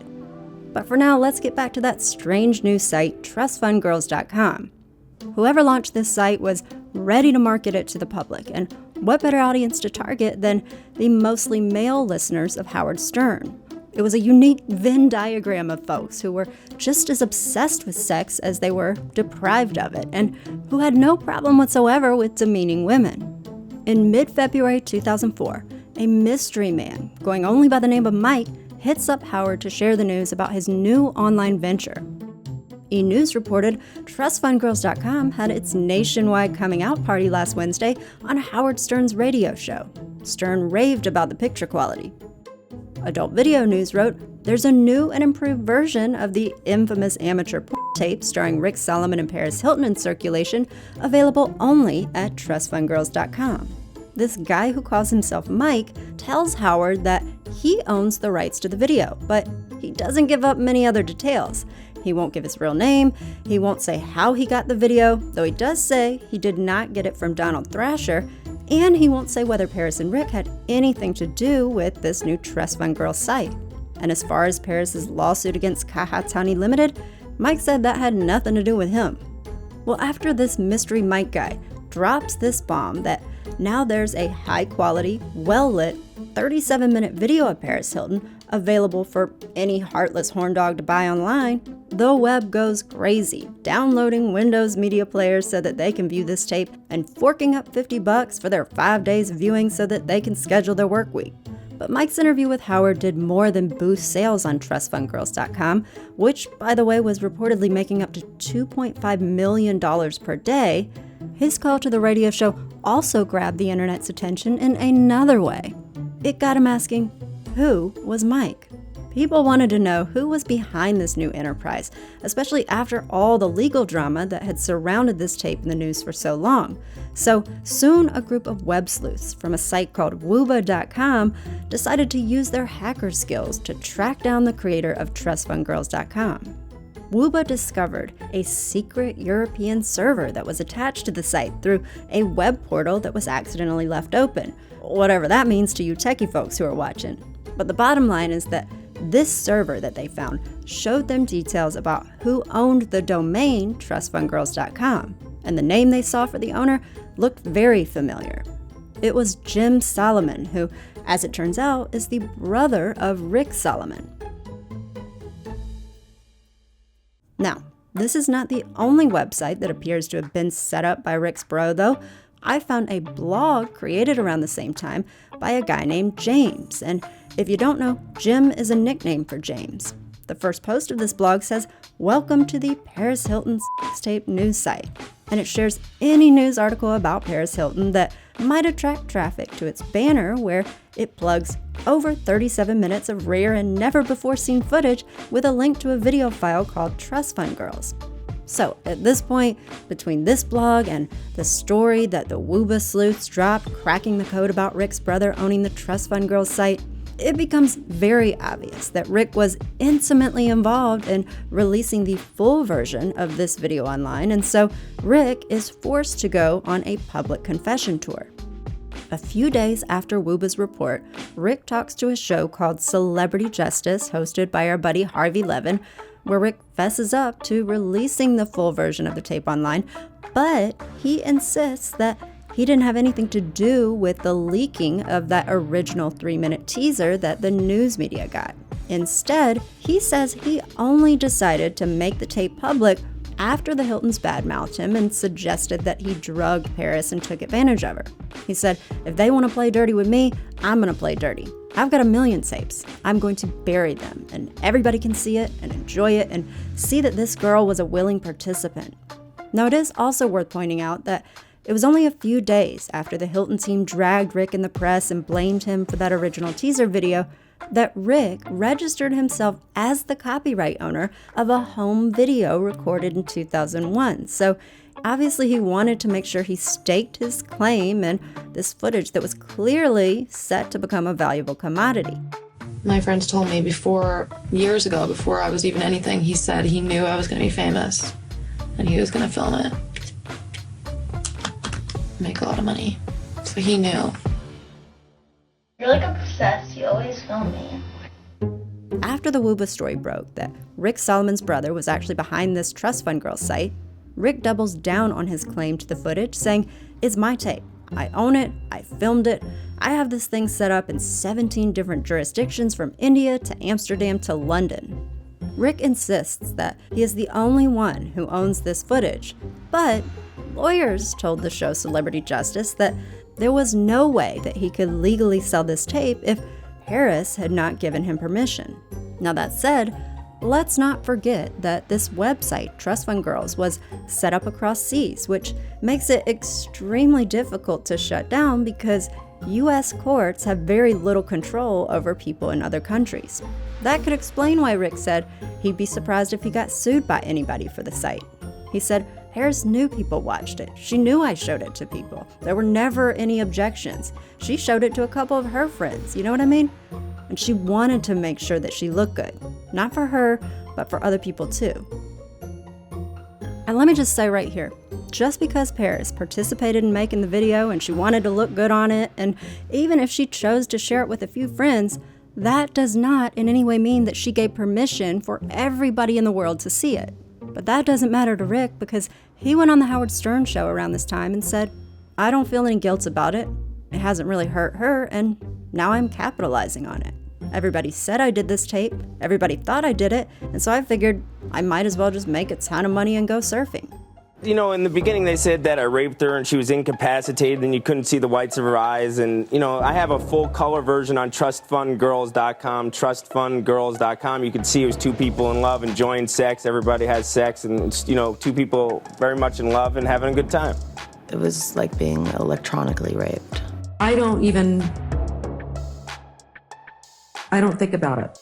He doesn't exist as far as we're concerned. What did Donald Trump say to you? Oh, he was angry. What he did was a total violation of a relationship, and I think it's disgusting. He benefited, he made money from it.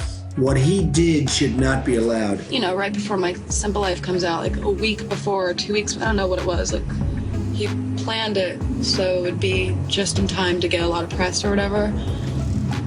It was just humiliating. And then people were saying that I did it. It was just like, why would I do that? Like, who would want people to see something like that? And plus, if I was gonna do something like that, I would look hot. I looked gross in that video.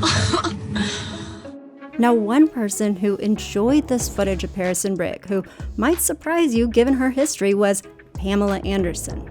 If you watched my previous episode on Pam and Tommy's tape, then you know that Pam claimed to be devastated after a private video of her and her husband Tommy Lee having sex was allegedly stolen from her home and sold to the public without her consent. But apparently that did not stop Pam from watching Paris's tape with Rick, another video that was reportedly stolen and released without the participants' permission, because Rick says that Pam viewed the footage with him one night at his place. Pam also confirmed that she saw the tape because she told Access Hollywood that she gives it 2 thumbs up. But she did have one bit of constructive criticism, telling the New York Times that Paris should have kept her shoes on. And honestly, y'all, to me this is so sus, because why would Pam admit to watching this footage and invading Paris's privacy when she had claimed it was so hurtful that the public watched her tape with Tommy without her consent? Also, why would she be hanging around with a dude who was broadcasting private tapes if she had been so destroyed by her own personal video being shared? Could it be that Pam knew her friend Paris was cool with the tape being shown? Was it possible that Pam had plotted to release her own video from the jump? Could that explain why Pamela Anderson not only hung out with Rick Solomon, but actually dated and even eventually married him, even though he should have been the last guy on the planet that she was attracted to, given her history?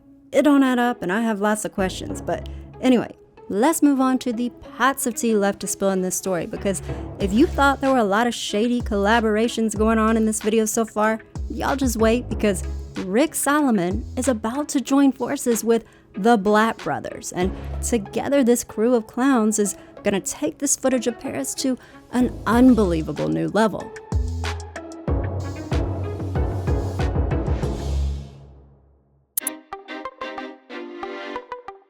By this point, we know that Rick Solomon was selling this valuable tape of him and Paris online, and even though he says that it was never his original intention and that he only decided to release this footage once the Hiltons dogged him in the press, we also know that his ex-roommate, Donald Thrasher, contradicts that and says that this was actually Rick's whole idea from the beginning, which begs the question, was Rick planning to drop this video from the start?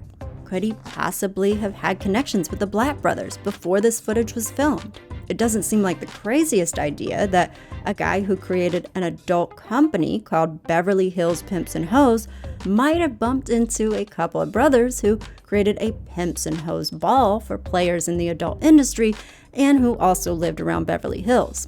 And on that note, I wonder whether they might have run into each other at a more wholesome type of event, a wedding. One day in 2003, near a beach outside Los Angeles, there was a big Jewish wedding. And y'all, we have a lot of Jewish folks in this story. Rick Solomon, the Blatt Brothers, Seth Wachowski, Ian Eisenberg, all of these dudes are Jewish. Anyway, who was getting married? Well, it was Kevin's brother, Darren D-Money Blatt. D-Money! He was marrying another insider in the adult business who was a manager of a major industry magazine called Adult Video News, or AVN. Now, not only was Darren Blatt's new wife also Jewish, but the publication where she worked, AVN, was owned by a couple of Jewish guys too. And one of the owners of AVN was also friends with one of the buddies of Rick Solomon. So, is it possible that Rick may have been in the Blatt Brothers circle and that he may have attended D Money's wedding? If so, could he have struck up a conversation with one of the groomsmen there, who also worked in the adult industry, by the way, and could they have started talking about Rick's personal porn collection and all of the possible profits they could make if one of his home movies were ever sold? You might be thinking, you're reaching here, but y'all just consider this. I found a story that reported all the details about how Darren Blatt's wedding day went, and it was dated June 22nd, 2003. It is only 3 days later that Rick registers his new company, Beverly Hills Pimps and Hoes, with the California Secretary of State, which, remember, this was a business whose mission was to make explicit videos featuring uncensored, controversial footage of the, quote, saddest, richest, and hottest girls of Beverly Hills available to the public. So, you see why I'm asking these questions? But the timing of Rick's new business venture is not the only curious coincidence linked to this wedding, because not only is the groom's brother, Kevin Blatt, the marketing mastermind who initially leaks the video to the media through that little startup Marv ad, but Kevin also stays on as the publicity hype man for all of the official commercial releases to come after he and his brother Darren help Rick make deals with their many contacts in the business for big bucks to sell this tape as much as possible. The funniest thing happened one day. Rick Solomon called up my brother. We go by monikers on the web. I go by KB, my brother goes by D Money. So Rick calls him up, he's like, these guys hung me from Sex Brand, I got more tapes. I got a better tape and it's in full color, and I want you, D Money, to market this on the web for me. My brother says, do you know who my brother is? I says, no, who? My brother's KB, Kevin Blatt. I'm Darren Blatt, D Money. And he goes, I'm suing that bet. Not anymore, you're not. First, they help Rick strike a deal with XPays, which is an adult company that was owned by one of Darren's groomsmen. So, what is XPays? XPays worked with people who ran adult websites, and it let them make extra money by running banner ads on their sites that promoted products like toys or memberships to adult video sites. And then every time a user clicked one of those ads and followed through with a purchase, an affiliate commission would be paid. Now, on the flip side, XPays also had partners who were businesses that wanted to advertise new products that they wanted to sell, like, say, an explicit video of a super famous heiress. Rick Solomon wanted this tape featuring Paris Hilton promoted all over the web as much as possible, and that's where they teamed up with XPays. Promote trust fund girls and earn 20% every time a surfer purchases a new license. With trust fund girls, webmasters can promote an internationally recognized brand found daily in media throughout the USA and across the globe. With a website that is breaking records day after day, the results are sky-high conversions and recurring. Well, that sounds exciting, and I'm sure Rick was thrilled to have all these people pushing his site across the web, but trust fund girls would not be the only destination on the internet where people could buy his footage with Paris, because another website, a much more feminine, pink, sparkly website, was about to make its debut. In February 2004, Adult Video News reported that Paris Hilton was preparing her own website to sell the video. Fast forward to June of that year, about 2 weeks before the premiere of Season 2 of Paris's hit reality show The Simple Life, and a new website called Hotel Heiress starts selling Rick and Paris's tape. Now y'all, I am definitely not saying that Paris Hilton is the one behind this site, but I will say that this is the most polished adult entertainment site I've ever seen in my life. And if you happen to be a fan of the colors pink and purple, a fan of the shape of hearts, or a fan of sparkles and shine, this looks like a website you might design. It is hard to deny that there are striking similarities between the design of this Hotel Heiress site and the design of Paris's major products and brands that she has created across the years. But none of this means that Paris Hilton had anything to do with this site, because it is also very possible that the designers of Hotel Heiress were just trying to mimic Paris's aesthetic to help promote a product that was featuring her. But anyway, if we go toward the bottom of this Hotel Heiress website, then we'll see all sorts of convenient a la carte purchases that we can make, including an upsell to bundle in Pam and Tommy's video into our purchase, which is interesting because Seth Wachowski had said that his company IEG had the sole license to sell the tape online. So it definitely makes you wonder what kind of behind-the-scenes collaboration was going on to allow this exclusively licensed footage on here. Also, if we click the link at the bottom of this Hotel Heiress site called 2257 Info, and remember 2257 is the federal statute that required companies that were distributing adult content to keep records about who appeared in their content and when it was filmed and how old they were, and to share where those records could be inspected and who was keeping them.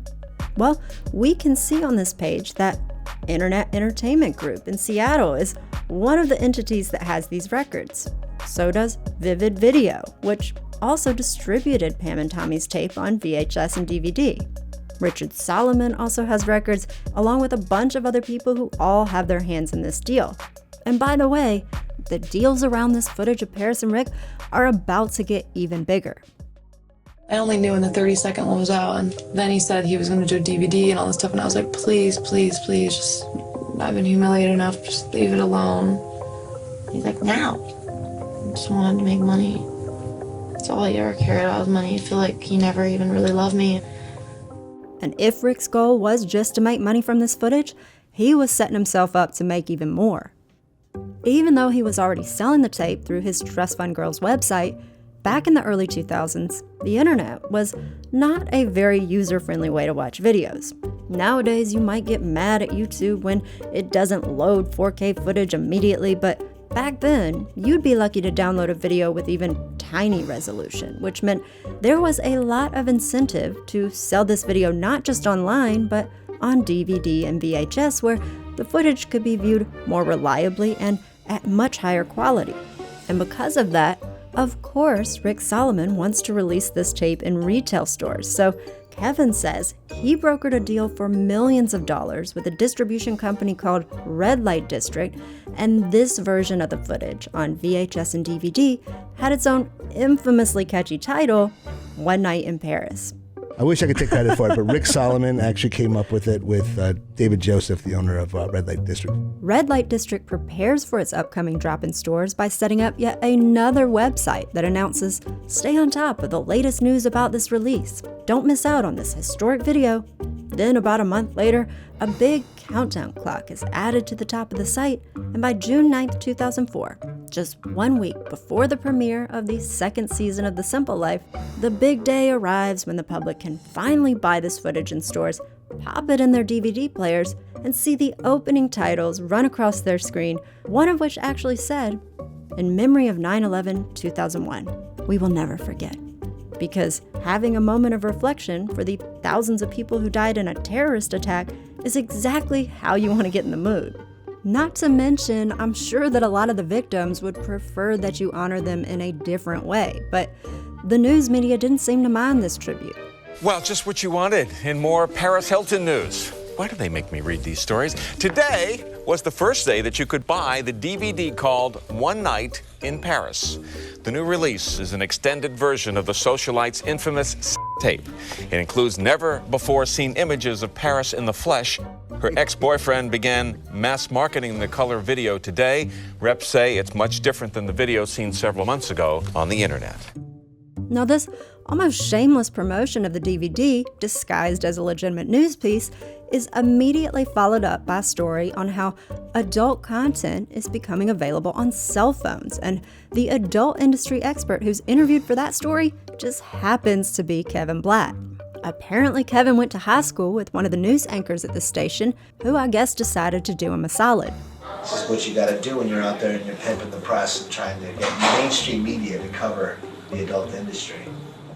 New technology the adult entertainment industry is banking on to bring on billions of dollars, but as you can imagine, this issue is raising concerns. The question remains how to prevent kids from using these services. Kids are never going to figure out, how to access this and how you have to have your own email address and you have to be age verified with credit cards. Toddler shoppers gone wild. My son, 3 at the time, bought a Ford Ranger off eBay. Little Sorella, who can't even say the word car, bought one. This 5-year-old racked up $2,500 worth of downloads on his parents' iPad. A 2-year-old Texas boy stunned his mom, Kelsey Golden, when she discovered Barrett had grabbed her unlocked phone and ordered himself 31 cheeseburgers. Truck pulls up and all these boxes are getting pulled out of the truck. 6-year-old Caitlin Lunt posing victoriously next to a towering delivery of nearly $400 worth of toys and games she ordered herself. I love Amazon. Besides Kevin spreading the BS that kids were not smart enough to figure tech out, the news piece on the One Night in Paris DVD also failed to mention Paris's side of the story, that Rick released this footage without her consent. Wait, hold on. Did Paris consent to it being sold at the time? At that time, no. But that didn't stop fanboy news hosts from complimenting Rick on his business skills while cracking crude jokes about Paris. Proving himself to be a wily businessman, Rick then struck a distribution deal with a DVD company, and when the video turned up on the internet, it looked like she'd finally bitten off more than she could chew. With Paris Hilton being subjected to news coverage like this after this footage of her and Rick gets officially released in the US in stores and online through all of these top dollar deals that Kevin says he and his brother negotiated, you might think that Paris, who said she never consented to the release of this footage, you'd think she'd be slapping lawsuits left and right against Rick Solomon, the Blatt brothers, X-Pays, Red Light District, everybody involved. Interestingly though, Paris never sued Rick, and there are no reports of her suing any of these folks, which of course made a lot of people think that she was actually getting cut in on those big deals and getting some shmoney herself. And speaking of that, there are some shocking accusations about how that went down, including claims that Rick Solomon made a sneaky backdoor proposal to Paris's father, trying to convince Daddy Hilton to cash in on his daughter's fame.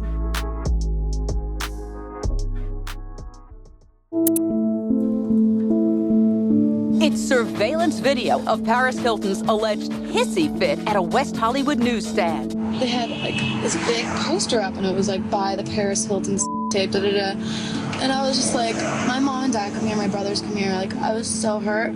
I literally could not walk on the street because I felt like every single person had watched it and had seen me naked and was talking behind my back. Jerry Castro, an employee at the newsstand, says Paris went ballistic when she spotted her infamous X-rated video, One Night in Paris, for sale there.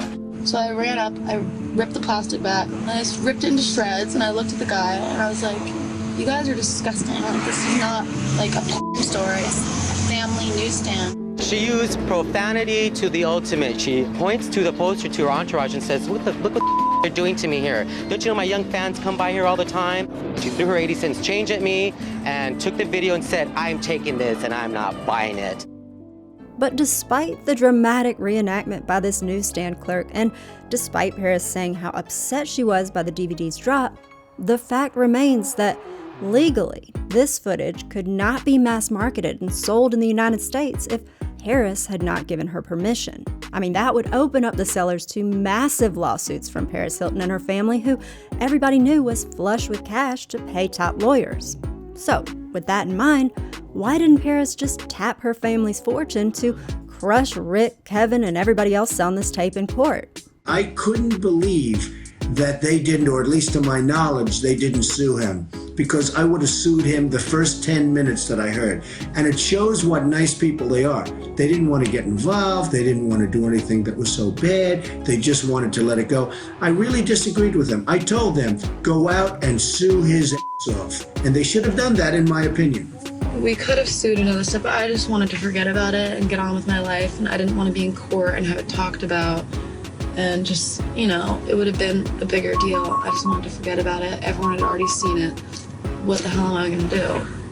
And if you watch my episode on Pamela Anderson and Tommy Lee, then you know that Paris is voicing some very valid concerns. When Pam and Tommy sued the company that showed their tape that was owned by that conman Seth Wachowski, it resulted in tons of press articles that only helped to advertise the release.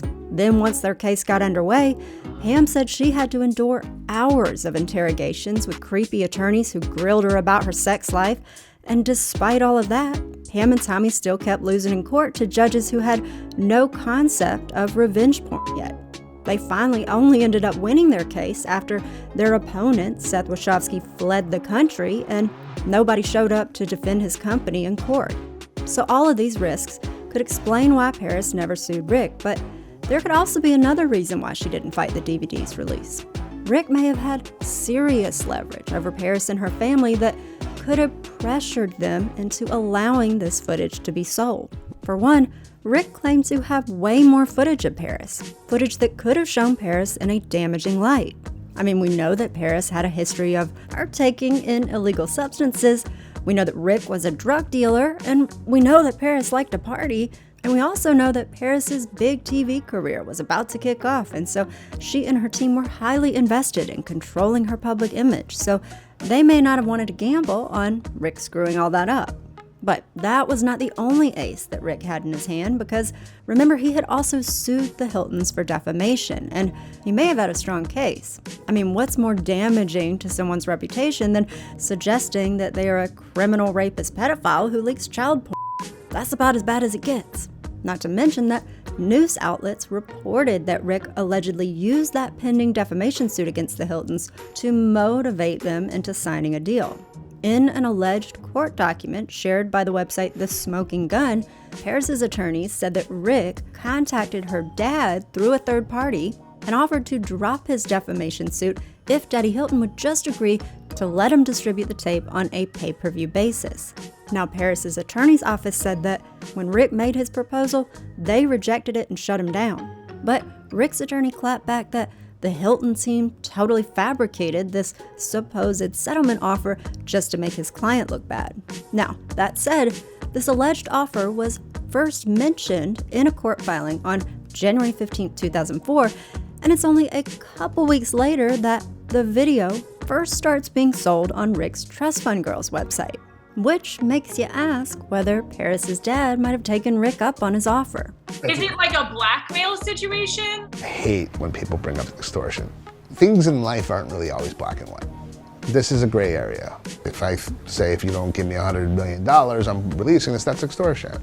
If I say my client has a video of you and him engaging in sex, I'd be very interested in making a deal and acquiring your copyright.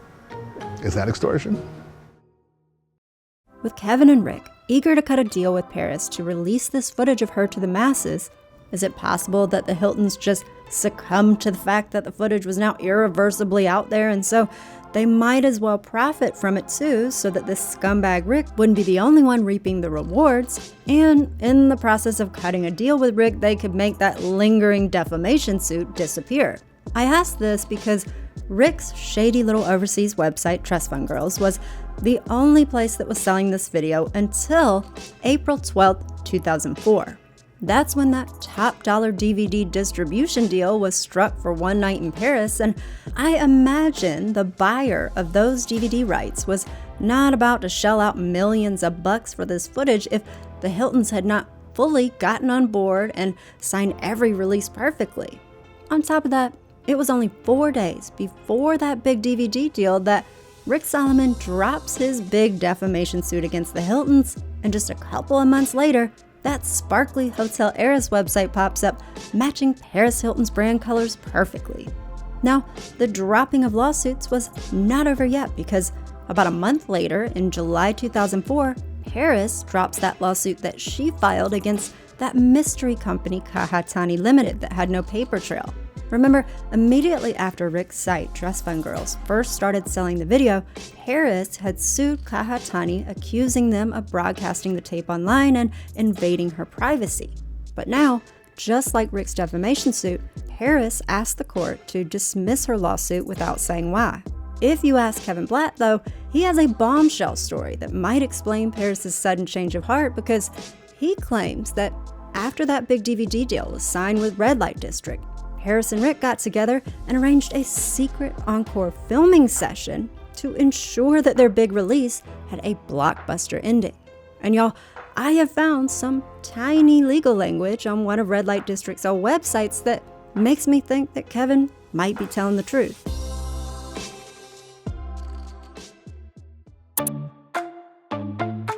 Down at the bottom of the One Night in Paris website, there is some very interesting fine print. It says, Paris Hilton and Rick Solomon by permission as themselves. And y'all, I feel like it's not a coincidence that the only place that Paris's name is misspelled on this entire page is in this tiny footer text saying that she has consented to the release of this footage. Now that's not all, because this footer also says that the production date for this work is April 28, 2004. Why is that a big deal? Well, according to federal pornography laws, the date of original production is the date that the footage was recorded. And if it was filmed on multiple dates, it means the first one of those dates. And so if this production date is referring to when this footage of Rick and Paris was filmed, that would be a bombshell, because by April 28, 2004, Paris and Rick had not only broken up, but they were vigorously attacking each other in the press and in the courtroom.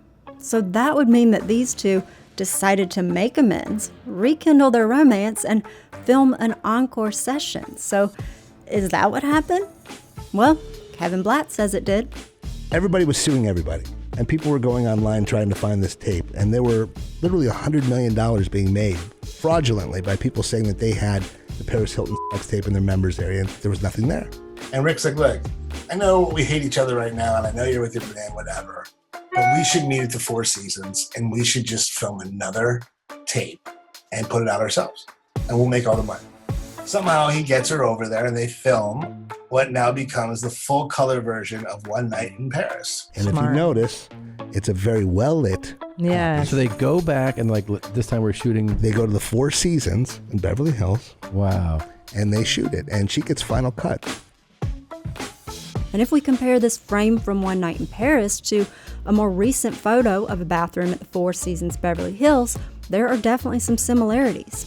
Kevin claims that Paris and Rick hand the freshly shot footage to him and his brother, who then launched that shiny Hotel Heiress site with XPays. But all of that only happened after that big DVD deal was signed with Red Light District. Paris, you can sue me if you want. You know and I know what the truth is. I'd like to see you sit for the deposition. Now that DVD deal went down on April 12, 2004, which is only about a couple weeks before this production date on April 28th, which raises the question, did Paris and Rick actually come together after that deal to make sure that they captured some must-see shots for their big commercial release? Who would want people to see something like that? Plus, if I was gonna do something like that, I would look hot. I looked gross in that video. Another interesting thing to consider is that a couple of months before this alleged encore filming session, news outlets report that Paris was spotted getting very cozy with Rick Solomon after an Oscars party. The two of them were seen all over each other during a shuttle bus ride back to their cars. There was hugging, kissing, leg rubbing. It sounded very hot and heavy, and so if that is true, it does make a second shoot for their DVD deal more believable. But on the other hand, let's not forget how Paris and her sister Nikki talked about Rick during that phone call that Nikki had with Donald Thrasher. I mean, Rick was called an evil, manipulative con man, and so if Rick sold this private footage without Paris's consent, you would think she wouldn't even want to be in the same room as he was, much less hook up with him. So that doesn't add up with this production date and Kevin's claim that there was a second shoot, unless Paris has been telling some lies, but that would be impressive. I mean, we've seen her crying and saying how much this tape hurt her, and she looks genuinely devastated here, and so she'd have to be a really convincing actress to be lying here. But as it turns out, Paris says she's really good at playing a part. What is Walmart? It's like they sell wall stuff? No. What is it? You said in the simple life, that it wasn't really you. You actually knew what Walmart was. Yes, I know exactly what Walmart is. For so long, I've been playing this character that I created on The Simple Life. So I think a lot of people assume that's who I really am in real life, but I'm actually quite the opposite. I'm not a dumb blonde, I'm just very good at pretending to be one. She knows what people think and what they expect, and she just sort of goes with it and laughs about it. And she's become like a caricature of herself. I was going to say, you look healthier than I've seen you look, I think. Thank you. It's a character that I developed for The Simple Life. They wanted someone who is an airhead and kind of had the baby voice. Is it true that when you're not on camera that your voice drops and you're much more serious? Definitely. I just sit there and like, it's not me. This is Paris Hilton. No, this is Paris Hilton. How many voices do I have? Paris and my mom both do that baby voice, and I find it very annoying. Yeah. She's like, hi, it's Paris. I agree, it's beyond. I've been doing beyond. it forever. Love you too. One writer compared Paris's baby voice to Marilyn Monroe's, saying that Paris plays the same slightly clueless sex symbol character that Marilyn did. But this character was just funny to Paris. She said she learned a lot more from people by playing dumb because they underestimated her and showed her more of their cards. You say, act ditzy, lose things. That's advice that you're giving people. Act ditzy, lose things. Why? Because it's cute. It's cute? Well, all these rules, I'm not serious. It's like... Right, it's just kind of goofing This around. whole book is like a joke. I was in on the joke, so I think it's even funnier now when people see, like, wow, we're really wrong about her. Would you like to be taken more seriously? I would, definitely. Was that frustrating for you, knowing that, hey, I'm this really smart woman who is building an empire without people really understanding what was going on behind the scenes, and yet having to portray this public persona that people were dubbing as the dumb blonde girl? I don't mind, because I feel like I've really parlayed it into a huge business. And it was a lot of fun. I think if I was my serious self on that show, it wouldn't have been such a huge success. Even though Paris played dumb to score screen time on The Simple Life, she didn't want people thinking that she was just this blonde heiress airhead. But she also admitted, that is kind of my brand. I make a lot of money by doing that. And while that's true, in reality, it wasn't just The Simple Life that was making Paris a lot of money, because she was also getting paid from a much spicier reality role with her ex Rick. And even though she has insisted she never made a dime from their DVD, y'all, there is a lot of evidence showing that ain't true.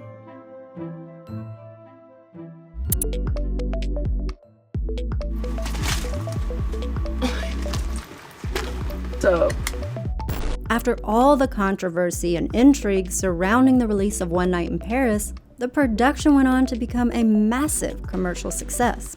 Don't know if you're aware of this, but Paris Hilton was the most Googled item in 2005 on the internet. Did you hear that? No. She became a global star. This wasn't just a national story, this was a global story. It sold more DVDs than any other adult movie in the history of adult movies. Wow. In 2005, it even won awards for being the adult video with the best sales and the best marketing campaign. And even though Paris's parents said they were saddened by the news of the tape's release, a family insider allegedly said that they were proud of everything she's done, even the video. And why wouldn't they be? That kind of accomplishment seemed right in line with the Hilton family values, and if you watch my last video where I spilled all the dirty alleged secrets of her family tree, then you know what I'm talking about. This was the heyday of Studio 54, and that's Andy, and he's naked behind this. How old were you when you did the shoot? 20?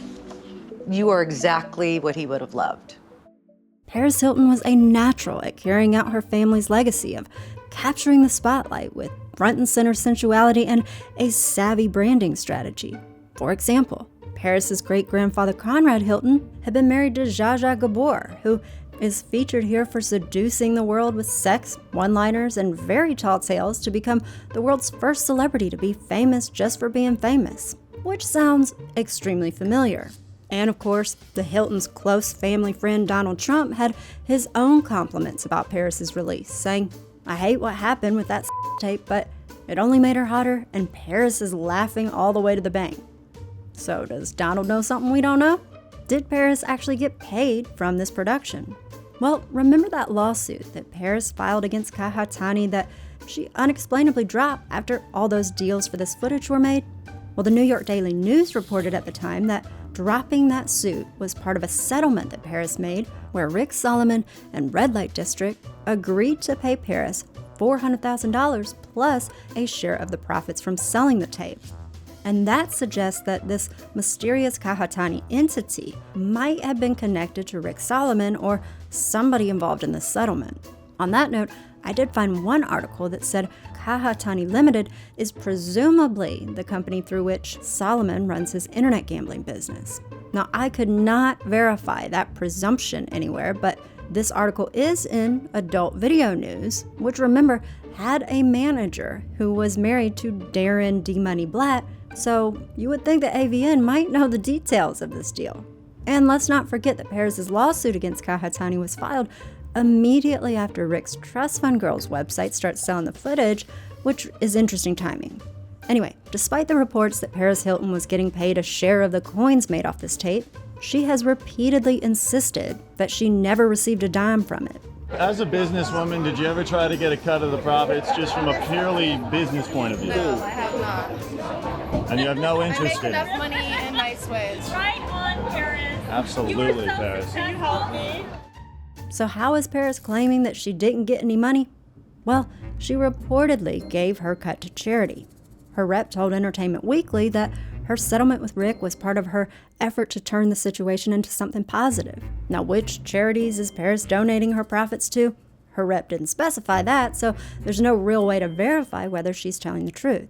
To this day, Paris isn't supposed to ever say that she was involved in it or that she ever got paid from it. She always, if you look at any of the videos, she'll say that, it's all bullshit. And I'm like, sure, of course she's going to tell you that because she was involved with it and she played the victim. It's now sold over 700,000 copies. And as you guys know, DVDs don't cost a lot of money to make. The wholesale on this particular DVD was $22, Unreal. which is unprecedented for an adult movie. She's made $30, $40, $50 million off of it. 30, 40, 50 million? I'm not sure those sound like the kind of hard figures we can trust, but Kevin is not the only one saying that Paris got paid. An unnamed tipster told Page 6 News that Paris and Rick were bragging at a party in 2007 about how they each made $1 million from the One Night in Paris release. But of course, Paris's rep denied that ever happened.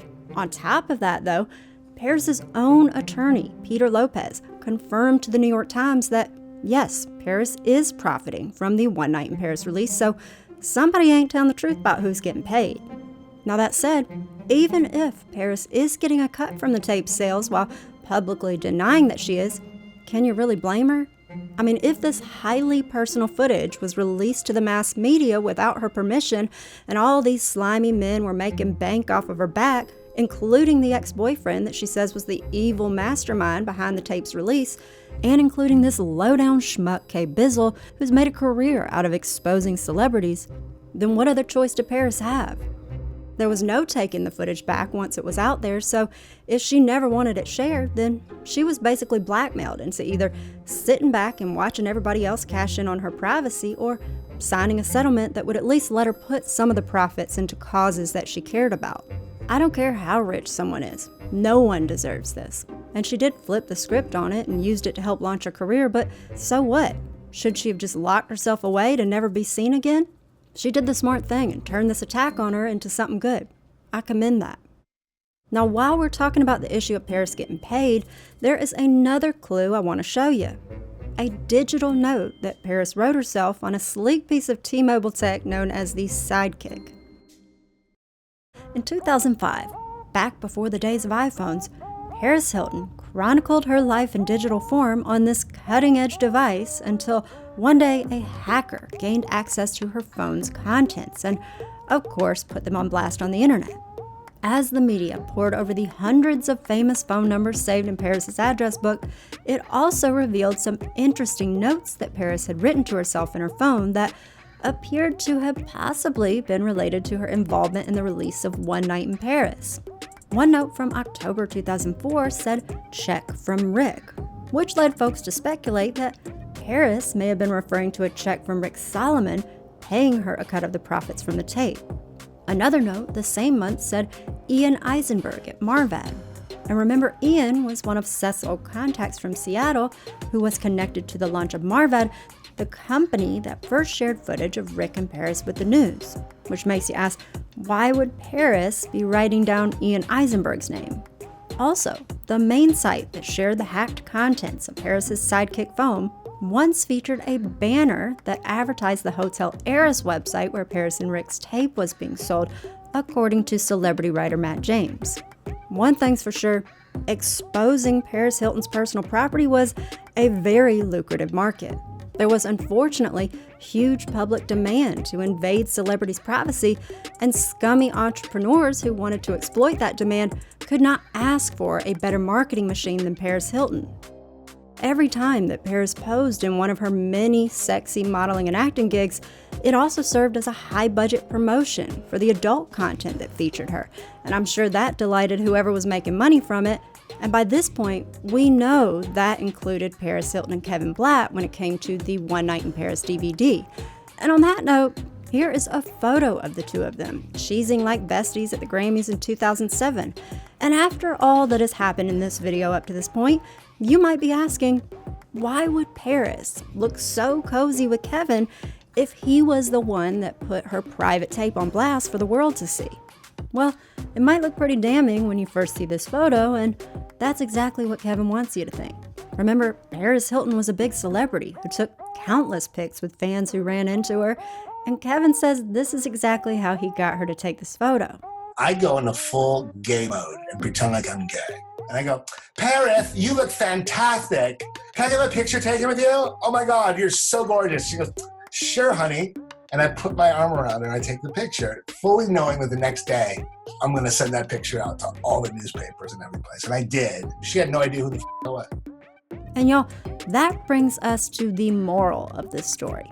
You can't believe a word out of this fool's mouth. And to show you what I mean, just wait, because you're about to see this dude get caught red-handed in a lie on camera, and oh, it is delightfully cringe. If you want to see this in the next episode of Guzzle, then subscribe so you can slurp up all the tea I'm spilling here about shady moneymakers. And I also want to hear what you think of this story so far. Who do you think is telling the truth about the release of this video? I am very curious to hear your thoughts, so let me know in a comment below. If you made it all the way to the end of this episode, then add the hashtag empty mug to your comment. I appreciate y'all so much.